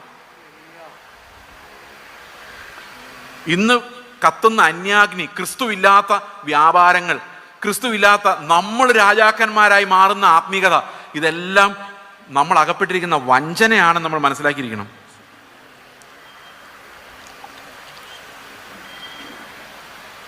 അപ്പോൾ ഈ ധനവാനായ മനുഷ്യരോട് കർത്താവ് പറഞ്ഞു, നീ നിനക്കുള്ളതെല്ലാം വിറ്റ് ദരിദ്രർക്ക് കൊടുത്തിട്ട് എന്നെ അനുഗമിക്കുക. അപ്പോൾ ഇവന് ഭയങ്കര സമ്പത്തുള്ള ആളായതുകൊണ്ട് അവൻ ദുഃഖിച്ച് കടന്നുപോയി. കാശുള്ളവർക്കാണ് കൊടുക്കാൻ പാട്, കാശില്ലാത്തവർക്ക് കൊടുക്കാൻ വലിയ പാടൊന്നുമില്ല. നിങ്ങളുടെ കയ്യിലുള്ള മുഴുവൻ കൊടുക്കാമെന്ന് വെച്ച് കഴിഞ്ഞാൽ നിങ്ങളുടെ കയ്യിൽ ആകെ 500 രൂപ ഉള്ളെങ്കിൽ അപ്പം തന്നെ നിങ്ങൾ എടുത്ത് കൊടുക്കും. അതേസമയത്ത് നിങ്ങളുടെ 5 കോടി ഉണ്ടെങ്കിൽ നിങ്ങൾ അപ്പം തന്നെ എടുത്ത് കൊടുക്കുമോ? 500 രൂപ കൊടുത്തു കഴിഞ്ഞാൽ പിന്നെ 4,99,99,995 കാണുള്ളൂ. 500 കട്ടാവും. അപ്പോൾ 5 കോടി തികയ്ക്കാൻ ഇനി 500 എവിടെ നിന്ന് ഉണ്ടാക്കാമെന്ന് ആലോചിക്കേണ്ടി വരും. Round figure ആക്കണ്ടേ? ഉള്ളവന് കൊടുക്കാൻ പറ്റില്ല. അതുകൊണ്ടാണ് ഇല്ലാത്തവൻ 500 രൂപ, ആകെ ഉള്ളവൻ 500 രൂപയ്ക്ക് അത്ര വിലയുള്ളൂ, അവനെടുത്ത് കൊടുക്കുക, അല്ല വേറെ എന്താ ചെയ്യാനാ? ഇതുകൊണ്ടും വലിയ കാര്യമൊന്നുമില്ല. പക്ഷേ ഈ ഉള്ളവന് കൊടുക്കാൻ പാടില്ല. അതാണ് ആ ധനവാൻ കാണിക്കുന്നത്. ഈ ധനവാൻ തിരിച്ചു പോയി കഴിഞ്ഞപ്പോൾ കർത്താവ് ശിഷ്യന്മാരോട് പറഞ്ഞൊരു കാര്യമുണ്ട്. എന്താണെന്നറിയോ? ധനവാൻ ദൈവരാജ്യത്തിൽ കിടക്കുന്നതിനേക്കാൾ എളുപ്പം ഒരൊട്ടകം സൂചിക്കുഴയിലൂടെ കിടക്കുന്നതാണ്. നിങ്ങൾ സൂചിക്കുഴ കണ്ടിട്ടുണ്ടോ? അതിൽ ഒട്ടകം കിടക്കുമോ? കിടക്കൂല. പക്ഷെ നമ്മുടെ ചർച്ചിൽ ഒട്ടകങ്ങൾ വന്നില്ലേ നമ്മുടെ പരിപാടി നടക്കുമോ? വലിയ ആത്മാക്കൾ വരണ്ടേ, വിലയേറിയ ആത്മാക്കൾ. അപ്പം നമുക്ക് 2 വഴിയുണ്ട്. ഒന്നുകിൽ സൂചിക്കുഴ വലുതാക്കാം, അതാണ് വഴി. സൂചിക്കുഴ എവിടം വരെ വലുതാക്കാം? ഒരു ഒട്ടകം കയറുന്ന പോലെ വലുതാക്കണം. അപ്പം ചില പണ്ഡിതന്മാർ വന്ന് പറഞ്ഞു, യെരുശലേമിലേക്ക് പോകുന്ന വഴിയിൽ ഒരു ഗേറ്റ് ഉണ്ട്, ആ ഗേറ്റിൻ്റെ പേര് സൂചിക്കുഴ എന്നാണ്. അത് ഇത്തിരി കുനിഞ്ഞ ഗേറ്റാണ്. ഒട്ടകങ്ങൾ പോകുമ്പം ഒന്ന് കുനിഞ്ഞാൽ കയറിപ്പോകാം. അപ്പോൾ ധനവാന്മാരെ ചർച്ചിനകത്ത് കയറ്റണമെങ്കിൽ എന്ത് ചെയ്യണം? ഒന്ന് കുനിഞ്ഞാൽ മതി. ഒന്ന് കുനിയുമ്പോൾ 10% കുറയും. അപ്പോൾ ധനവാന്മാർക്കകത്ത് കയറാം. പക്ഷെ കർത്താവ് പറഞ്ഞ സൂചിക്കുഴ അതല്ല, നമ്മൾ തയ്ക്കുന്ന സൂചി തന്നെയാണ്. ഈ തയ്ക്കുന്ന സൂചി ഉണ്ടല്ലോ, നമ്മുടെ കയ്യിരിക്കുന്ന കുഞ്ഞു സൂചി, അതിനകത്തോടെ ഒരു ഒട്ടകം കയറുന്ന കാര്യം തന്നെയാണ് കർത്താവ് പറഞ്ഞത്. അത് എനിക്കെങ്ങനെ അറിയാമെന്നല്ലേ? അടുത്ത വാക്യത്തിൽ ശിഷ്യന്മാർ ഇത് കേട്ട് പേടിച്ചു പോകുന്നുണ്ട്. ശിഷ്യന്മാർ ചകിതരായി എന്നാണ് അത് ഹിന്ദിയിൽ എഴുതിയിരിക്കുന്നത്. ഓ ചകിത് ഹോകെ, അത് ആശ്ചര്യം, ഞെട്ടലോടുണ്ടാകുന്ന ഒരു ആശ്ചര്യം ഉണ്ടല്ലോ. അപ്പം ഇവർ പറയാണ്, ഉയ്യോ സൂചിക്കുഴയോ? അടുത്ത വാക്യം എന്താ? ശിഷ്യന്മാർ അത് കേട്ട് ആശ്ചര്യപ്പെട്ടു. അപ്പോൾ ആ കുനിഞ്ഞു പോകുന്ന കാര്യമാണെങ്കിൽ ഇത്ര ആശ്ചര്യപ്പെടേണ്ട കാര്യമുണ്ടോ? കുനിഞ്ഞു പോകുന്ന കാര്യമാണെങ്കിൽ ആശ്ചര്യപ്പെട്ടു, ഞെട്ടേണ്ട കാര്യമുണ്ടോ? എന്നിട്ട് അടുത്ത ചോദ്യം എന്നറിയോ? ശിഷ്യന്മാരെന്താ ചോദിച്ചേ? അങ്ങനെയെങ്കിൽ രക്ഷിക്കപ്പെടുവാൻ ആർക്ക് കഴിയുമെന്ന് ചോദിച്ചത്. അപ്പോൾ സൂചിക്കുഴ പോലൊരു കുഞ്ഞു വഴിയുമായിട്ട് വന്നാൽ രക്ഷിക്കപ്പെടാൻ ഒട്ടകം പോകില്ല എന്നുള്ള കാര്യം നമുക്ക് എല്ലാവർക്കും അറിയാം. പക്ഷെ ഒരു പൂച്ച പോലും പോകില്ല. ധനവാൻ ഒട്ടകമാണെങ്കിൽ ഞാൻ അറ്റ്ലീസ്റ്റ് ഒരു പൂച്ചയെങ്കിലും ആണല്ലോ, അല്ലെങ്കിൽ ഒരു പാറ്റയെങ്കിലും ആണല്ലോ, അല്ലെങ്കിൽ ഉറുമ്പെങ്കിലും ആണല്ലോ, അല്ലെങ്കിൽ കൊതുകെങ്കിലും ആണല്ലോ. ഇതൊന്നും കിടക്കൂല. അതെങ്ങനെ മനസ്സിലായത് അതങ്ങനെയാന്ന്? അടുത്ത വാക്യത്തിൽ കർത്താവ് പറയുന്നു, അത് മനുഷ്യരാൽ അസാധ്യം. ഏത് അസാധ്യം? ഈ ദൈവരാജ്യത്തിൽ കിടക്കുക എന്ന് പറയുന്നു, കർത്താവിൻ്റെ പ്രമാണങ്ങൾ അനുസരിക്കുക എന്ന് പറയുന്നു, യേശു ക്രിസ്തുവിൻ്റെ കൽപ്പനകൾ അനുസരിക്കുക എന്ന് പറയുന്നു, മനുഷ്യരാൽ അസാധ്യം. അവിടെ നിൽക്കരുത്. അടുത്ത വാക്യം പറയാണ്, ദൈവത്താൽ സകലതും സാധ്യം. അപ്പോൾ ഒരു മിഷണറി ഉണ്ടാകണമെങ്കിലും, നമ്മൾ ദൈവത്തിൻ്റെ ഏതെങ്കിലും ഒരു കൽപ്പന അനുസരിക്കണമെങ്കിലും അത് ദൈവത്താൽ മാത്രമേ സാധിക്കുകയുള്ളൂ. അതാണ് നമ്മൾ റോമാലേഖനത്തിൽ വായിച്ചത്. ഇതെല്ലാം ഒന്ന് തന്നെയാണ്. റോമാലേഖനം പറയുന്നത് അവൻ നമ്മുടെ ഹൃദയങ്ങളെ മാറ്റുന്ന ഒരു നീതി, ന്യായപ്രമാണത്തിലൂടെ അല്ലാത്ത ഒരു നീതി നമുക്ക് കാണിച്ചു തന്നു എന്നാണ്. ഇതാണ് ബൈബിളിൻ്റെ ഏറ്റവും വലിയ സന്ദേശം. ഞാനൊരു നല്ല പ്രസംഗം ഉണ്ടാക്കിക്കൊണ്ട് വന്നതല്ല കേട്ടോ. ബൈബിൾ ഇതാന്ന് പറയാൻ വേണ്ടി വന്ന, ഇതാണ് ബൈബിൾ, ഇതാണ് വേദോസം നമ്മളെ പഠിപ്പിക്കുന്നത്. ഇനി ഇതിൻ്റെ ഉത്തരം എങ്ങനെയാണ്? നമുക്ക് സൂചിക്കുഴക്കട കിടക്കണോ വേണ്ടയോ? പറ, കിടക്കണോ വേണ്ടയോ? കിടക്കണം.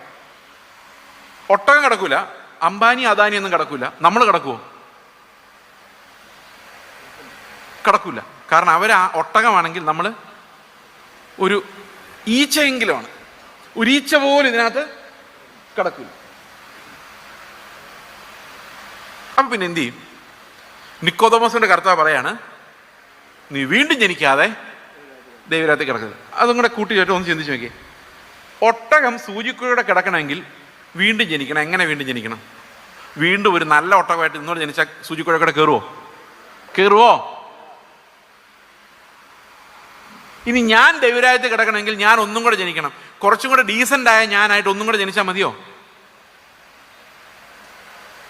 പല ആൾക്കാർ അങ്ങനെ ചിന്തിച്ചിട്ടുണ്ടാവും. ഒരു ചാൻസ് കൂടെ കിട്ടുമായിരുന്നെങ്കിൽ, ചെറുപ്പം തൊട്ട് ജീവിക്കാൻ ഒരു ചാൻസ് കൂടെ കിട്ടുമായിരുന്നെങ്കിൽ, ഞാൻ നല്ലപോലെ LKG പോയി പഠിച്ചേനെ, നല്ലപോലെ 10th ക്ലാസ്സിൽ പാസ്സായേനെ, നല്ലൊരു ജോലി സംഘടിപ്പിച്ചേനെ, കുറച്ചുകൂടി നല്ലൊരു കല്യാണമെങ്കിലും കഴിച്ചേനെ, ഒരു ചാൻസ് കൂടെ കിട്ടുമായിരുന്നേ. പക്ഷെ അങ്ങനൊരു ചാൻസ് ഇനി കിട്ടത്തില്ല. കിട്ടിയത് അനുഭവിക്കാമെന്ന് മാത്രമേ ഉള്ളൂ. പക്ഷെ ഇവിടെ വേറൊരു ചാൻസ് ഉണ്ട്. ദൈവരാജ്യത്തിൽ പോകാൻ നമുക്ക് വീണ്ടും ജനിക്കാം. പക്ഷെ വീണ്ടും ജനിച്ചാൽ ഒരു കാര്യമുണ്ട്, സൂചിക്കുഴക്കൂടെ കയറുന്ന രീതിയിൽ വേണം വീണ്ടും ജനിക്കാൻ.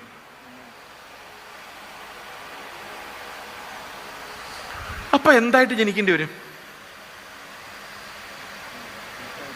നൂലായിട്ടാ? എൻ്റെ ദൈവം, നൂല് നമ്മൾ കടത്താൻ വിടുന്ന പാട്. അത് തന്നെ കടന്നു പോവോ? ഇത് തന്നെ കിടക്കണം. അപ്പം അങ്ങനെ വീണ്ടും ജനിക്കണം. അപ്പം ഇതുവരെ ഉണ്ടായിരുന്ന സ്ട്രക്ചറും ഷേപ്പും കൊതിയും മോഹങ്ങളും ലോകത്തെക്കുറിച്ചുള്ള സങ്കല്പങ്ങളും എല്ലാം പൊളിഞ്ഞ് നശിച്ച് നമ്മൾ അതിനകത്തോടെ കയറി പോകുന്ന പോലെ ആണ്. അതെങ്ങനെയാകും? എങ്ങനെയാകും? ആഗ്രഹമുണ്ട് അങ്ങനെ ആകണമെന്ന്. ആ അത്ഭുതമായി ബൈബിൾ മുഴുവൻ പറഞ്ഞേക്കുന്നത്. നിങ്ങൾക്ക് ഇതുവല്ല അറിയാമായിരുന്നോ? 7-ാം വാക്യം വായിച്ച്, 3:7, യോഹന്നാൻ 3:7. യോഹന്നാൻ 3:7 നിക്കോദമോസിനോടുള്ള കോൺവെർസേഷൻ കേൾക്കുമ്പോഴേ യോഹന്നാൻ 3 എടുക്കണം. വായിച്ചേ. നിങ്ങൾ പുതുതായി ജനിക്കണമെന്ന് ഞാൻ നിന്നോട് പറയുകയിൽ ആശ്ചര്യപ്പെടരുത്. കാറ്റ് ഇഷ്ടമുള്ളയിടത്ത് ഊതുന്നു, അതിന്റെ ശബ്ദം നീ കേൾക്കുന്നുവെങ്കിലും അത് എവിടെ നിന്ന് വരുന്നുവെന്നും എവിടേക്ക് പോകുന്നുവെന്നും അറിയുന്നില്ല. ആത്മാവിനാൽ ജനിച്ചവനെല്ലാം അതുപോലെ ആകുന്നു എന്ന് ഉത്തരം പറഞ്ഞു. അതുപോലെയാകും. ആരെ പോലെയാകും? വായു പോലെയാകും, കാറ്റ് പോലെയാകും. അപ്പൊ നമ്മൾ സൂചിക്കുഴയുടെ കയറണമെങ്കിൽ നമുക്ക് എന്തിന്റെ സ്വഭാവം വേണം? കാറ്റിന്റെ സ്വഭാവം വേണം. എവിടെ നിന്ന് വന്നാലും കുഴപ്പമില്ല, എങ്ങോട്ട് പോയാലും കുഴപ്പമില്ലാത്ത രീതിയിലാകണം.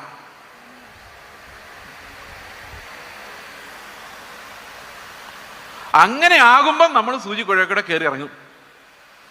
എന്ന് പറഞ്ഞാൽ കർത്താവിന് ഏത് പരിസ്ഥിതിയിലും നമ്മളെ വിളിക്കാനും കൊണ്ടുപോകാനും ഒക്കെ പറ്റണം. ഈ ലോകത്തിലുള്ള ഖരപദാർത്ഥങ്ങൾക്കെല്ലാം, സോളിഡ് സബ്സ്റ്റൻസസിനെല്ലാം വലിയൊരു ആഗ്രഹമുണ്ട്. ഇത് ഇവിടെ ഇരിക്കുന്ന ഈ കുപ്പി നിങ്ങൾ കാണുന്നുണ്ടോ? എല്ലാവരും ഈ ടേബിളിൽ ഒരു കുപ്പി ഇരിപ്പുണ്ട്. ഈ സൈഡിൽ ഇരിക്കുന്നവർ കാണുന്നില്ലെങ്കിൽ കാണാമല്ലോ അല്ലേ? ഈ കുപ്പിയുടെ ഏറ്റവും വലിയ ആഗ്രഹം എന്താന്ന് പറയാം?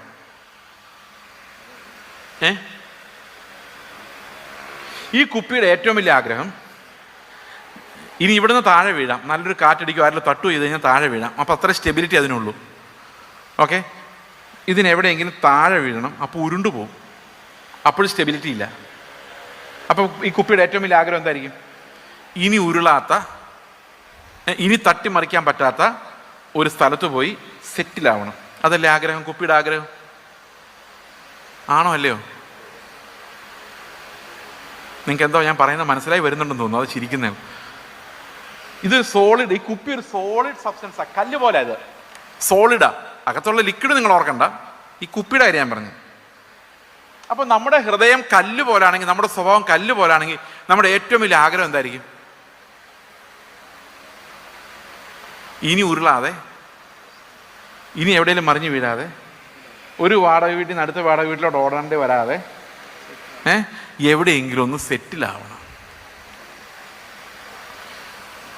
നിങ്ങളുടെ വീട്ടിൽ പോയി രഹസ്യമായിട്ട്, ഞാൻ ഇതിനേക്കാളൊക്കെ വലിയ പ്രവാചന നിങ്ങൾ ചിലപ്പോൾ ചിന്തിക്കുമായിരിക്കും. അങ്ങനെ ചിന്തിച്ചാലും കുഴപ്പമില്ല. നിങ്ങൾ വീട്ടിൽ പോയിട്ട് നിങ്ങളുടെ ആ പ്രാർത്ഥന ലിസ്റ്റ് ഒന്ന് എടുത്ത് നോക്കി, മുഴുവൻ സെറ്റിൽമെൻറ്റിന് വേണ്ടിയുള്ള പ്രാർത്ഥനകളായിരിക്കും 90%. കർത്താവെ, മക്കളുടെ കാര്യം സെറ്റിലാക്കി തരണേ, ഞങ്ങളെ സെറ്റിലാക്കി തരണേ, ഞങ്ങൾക്ക് ഇതുവരെ ഒരു വീടില്ല, വീട് കിട്ടിയവർക്ക് പോലും ഇനി സെറ്റിൽമെൻറ്റ് വേറെ എന്ത് രീതിയിൽ സെറ്റിലാകാമോ, പത്രം വാങ്ങിക്കാൻ പോലും അല്ലെങ്കിൽ പച്ചക്കറി മേടിക്കാൻ പോലും വെളിയിറങ്ങേണ്ടി വരരുത്. Completely settled and locked. അത് ആമസോൺകാർ കൊണ്ടു തരുവാണെങ്കിൽ അത്ര സന്തോഷം. അവർ വെച്ചും കൂടെ തരുവാണെങ്കിൽ ഞാൻ ആ കട്ടിൽ ഇരുന്നോണ്ട്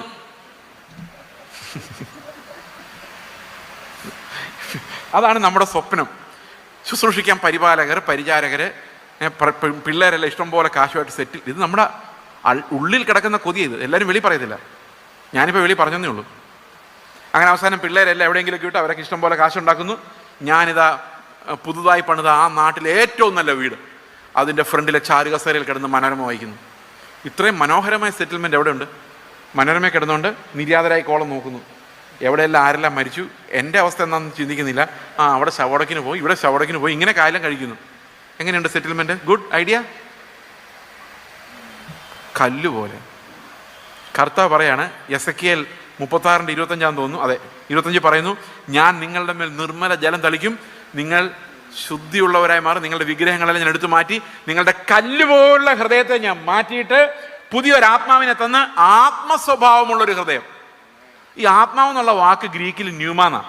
ന്യൂമ എന്ന് പറഞ്ഞാൽ കാറ്റുന്ന തന്നെ അർത്ഥം. ശരിക്കും പരിശുദ്ധാത്മാവിനെ കുറിച്ച് പറയാൻ വേണ്ടി, ആത്മാവിനെ കുറിച്ച് പറയാൻ വേണ്ടി ഈ ശിഷ്യന്മാരെടുത്ത ശബ്ദം കാറ്റ് എന്നുള്ളതിൻ്റെ ഗ്രീക്ക് തന്നെയാണ്.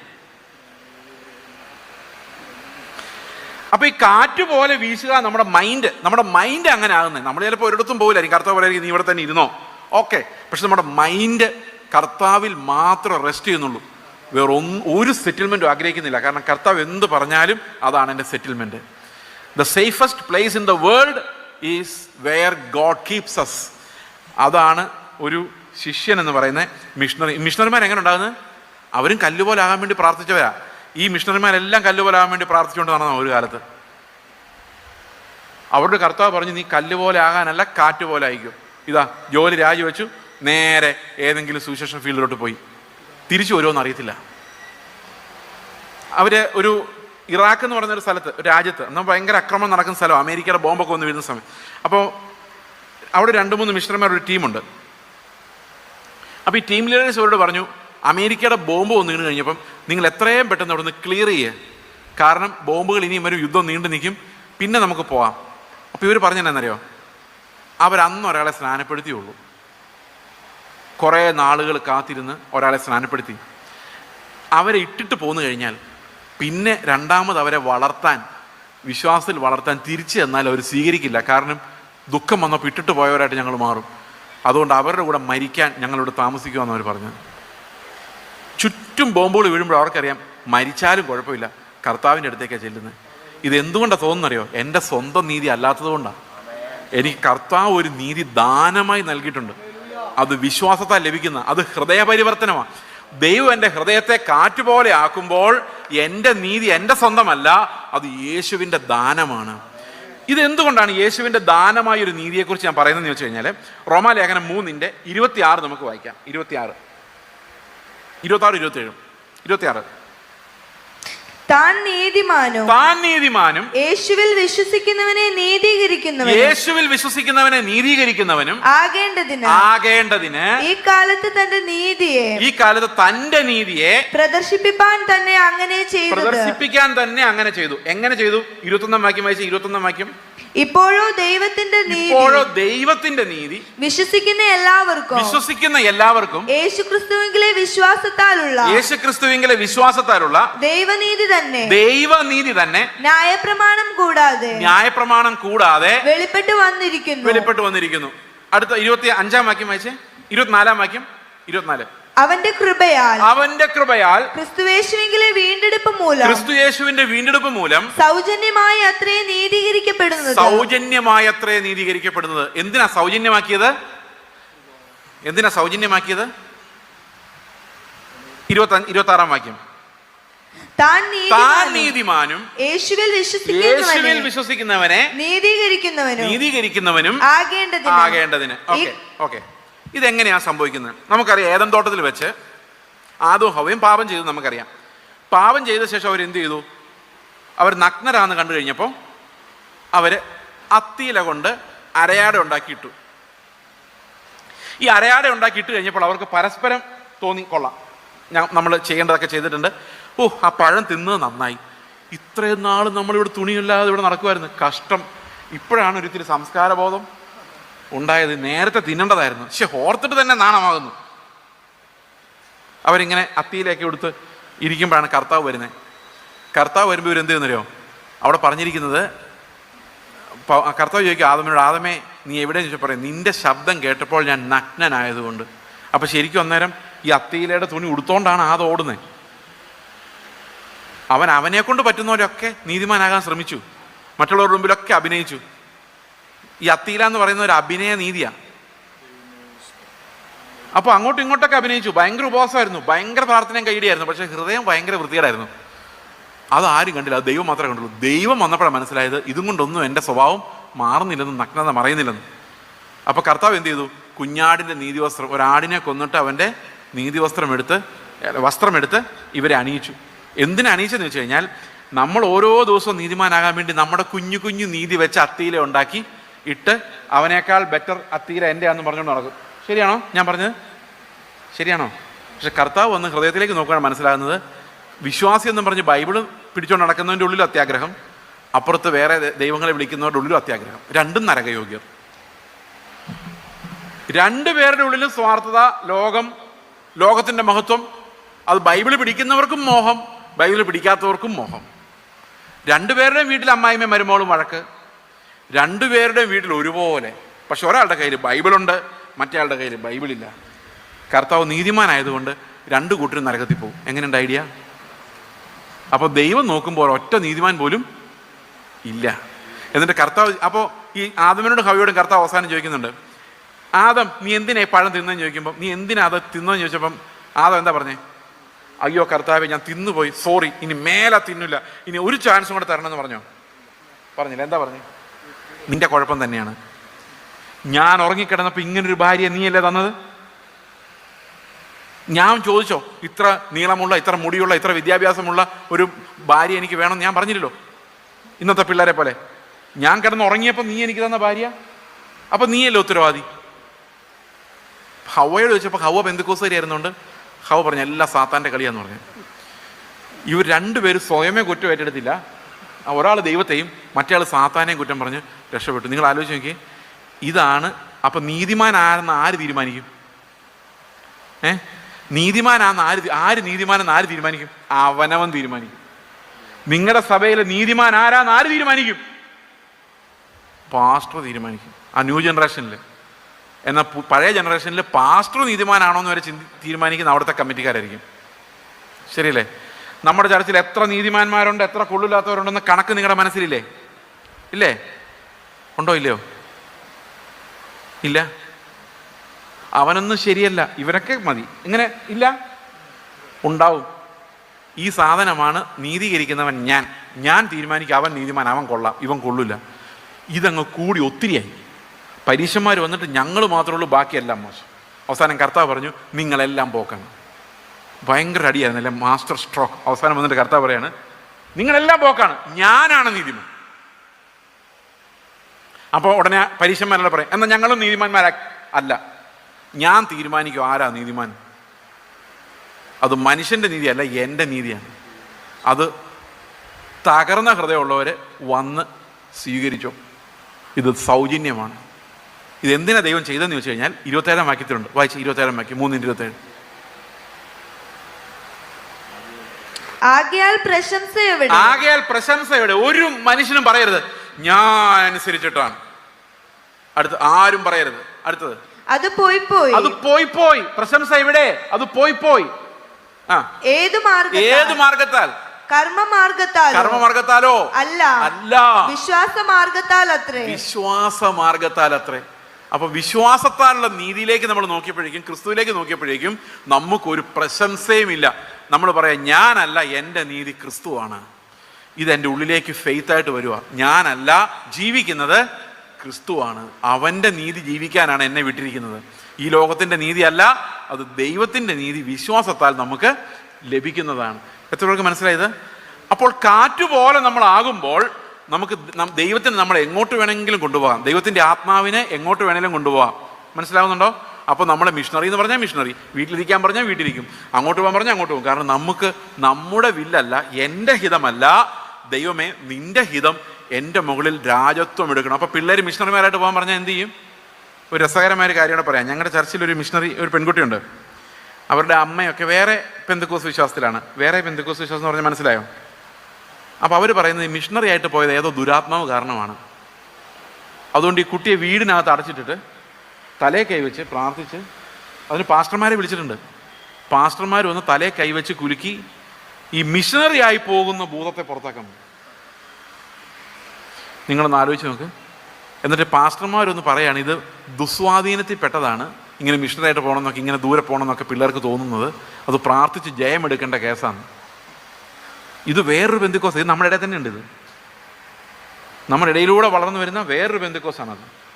പ്രിയ സഹോദരങ്ങളെ, മനുഷ്യർ മാത്രമല്ല കാറ്റുപോലെ ആകേണ്ടത്, സഭയും കാറ്റുപോലെ ആകണം. ഈ സഭയും കൂടെ കാറ്റുപോലെ ആയിക്കഴിഞ്ഞാൽ അത് ഭയങ്കര പവർഫുള്ളായിരിക്കും. അവിടെ കൃപാവരങ്ങളുടെ ബഹളമായിരിക്കും. നിങ്ങൾക്ക് ലോകമാണോ വേണ്ടത്, കർത്താവിൻ്റെ ആത്മാവിൻ്റെ ശക്തിയാണോ വേണ്ടതെന്നൊരു ചോദ്യം എപ്പോഴും നമ്മുടെ മുമ്പിൽ കാണും. നമ്മൾ കർത്താവിൻ്റെ ആത്മാവിൻ്റെ ശക്തിയാണ് നമുക്ക് വേണ്ടതെങ്കിൽ നമ്മുടെ സഭയിൽ നിന്ന് നമ്മൾ ആരെയും പറഞ്ഞു വിടേണ്ടി വരത്തില്ല. കർത്താവിൻ്റെ മിഷണറിമാർ എഴുന്നേറ്റ് പോയിക്കോളും. കാരണം അത് ദൈവത്തിൻ്റെ ശക്തിയാൽ പണിയപ്പെടുന്ന, ദൈവത്തിൻ്റെ കയ്യാൽ പണിയപ്പെടുന്ന ഒരു സഭയിൽ തീർച്ചയായിട്ടും മിഷണറിമാരുണ്ടാകും. അവർ ജീവനെയും മരണത്തെയും പണയം വെച്ച് വെളിയിലിറങ്ങി പോവുകയും ചെയ്യും.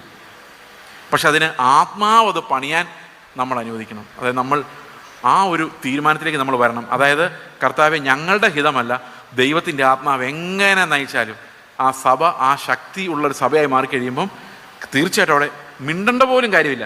ഞാൻ ഒരൊറ്റ ആളെ പോലും നിർബന്ധിക്കുക പോലും ചെയ്തിട്ടില്ല, പറഞ്ഞിട്ട് പോലുമില്ല. എന്നോട് ഒരു കുടുംബം വന്ന് എന്നോട് പറഞ്ഞു, ഞങ്ങൾക്ക് ഇന്ന സ്ഥലത്തേക്ക് പോകണം.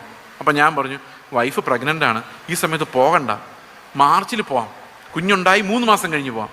അപ്പോൾ അദ്ദേഹം എന്നോട് പറഞ്ഞതെന്നറിയോ, കുഞ്ഞുണ്ടായി കഴിഞ്ഞാൽ ആരും വിടില്ല, ഇപ്പോൾ പോയാൽ പോയി.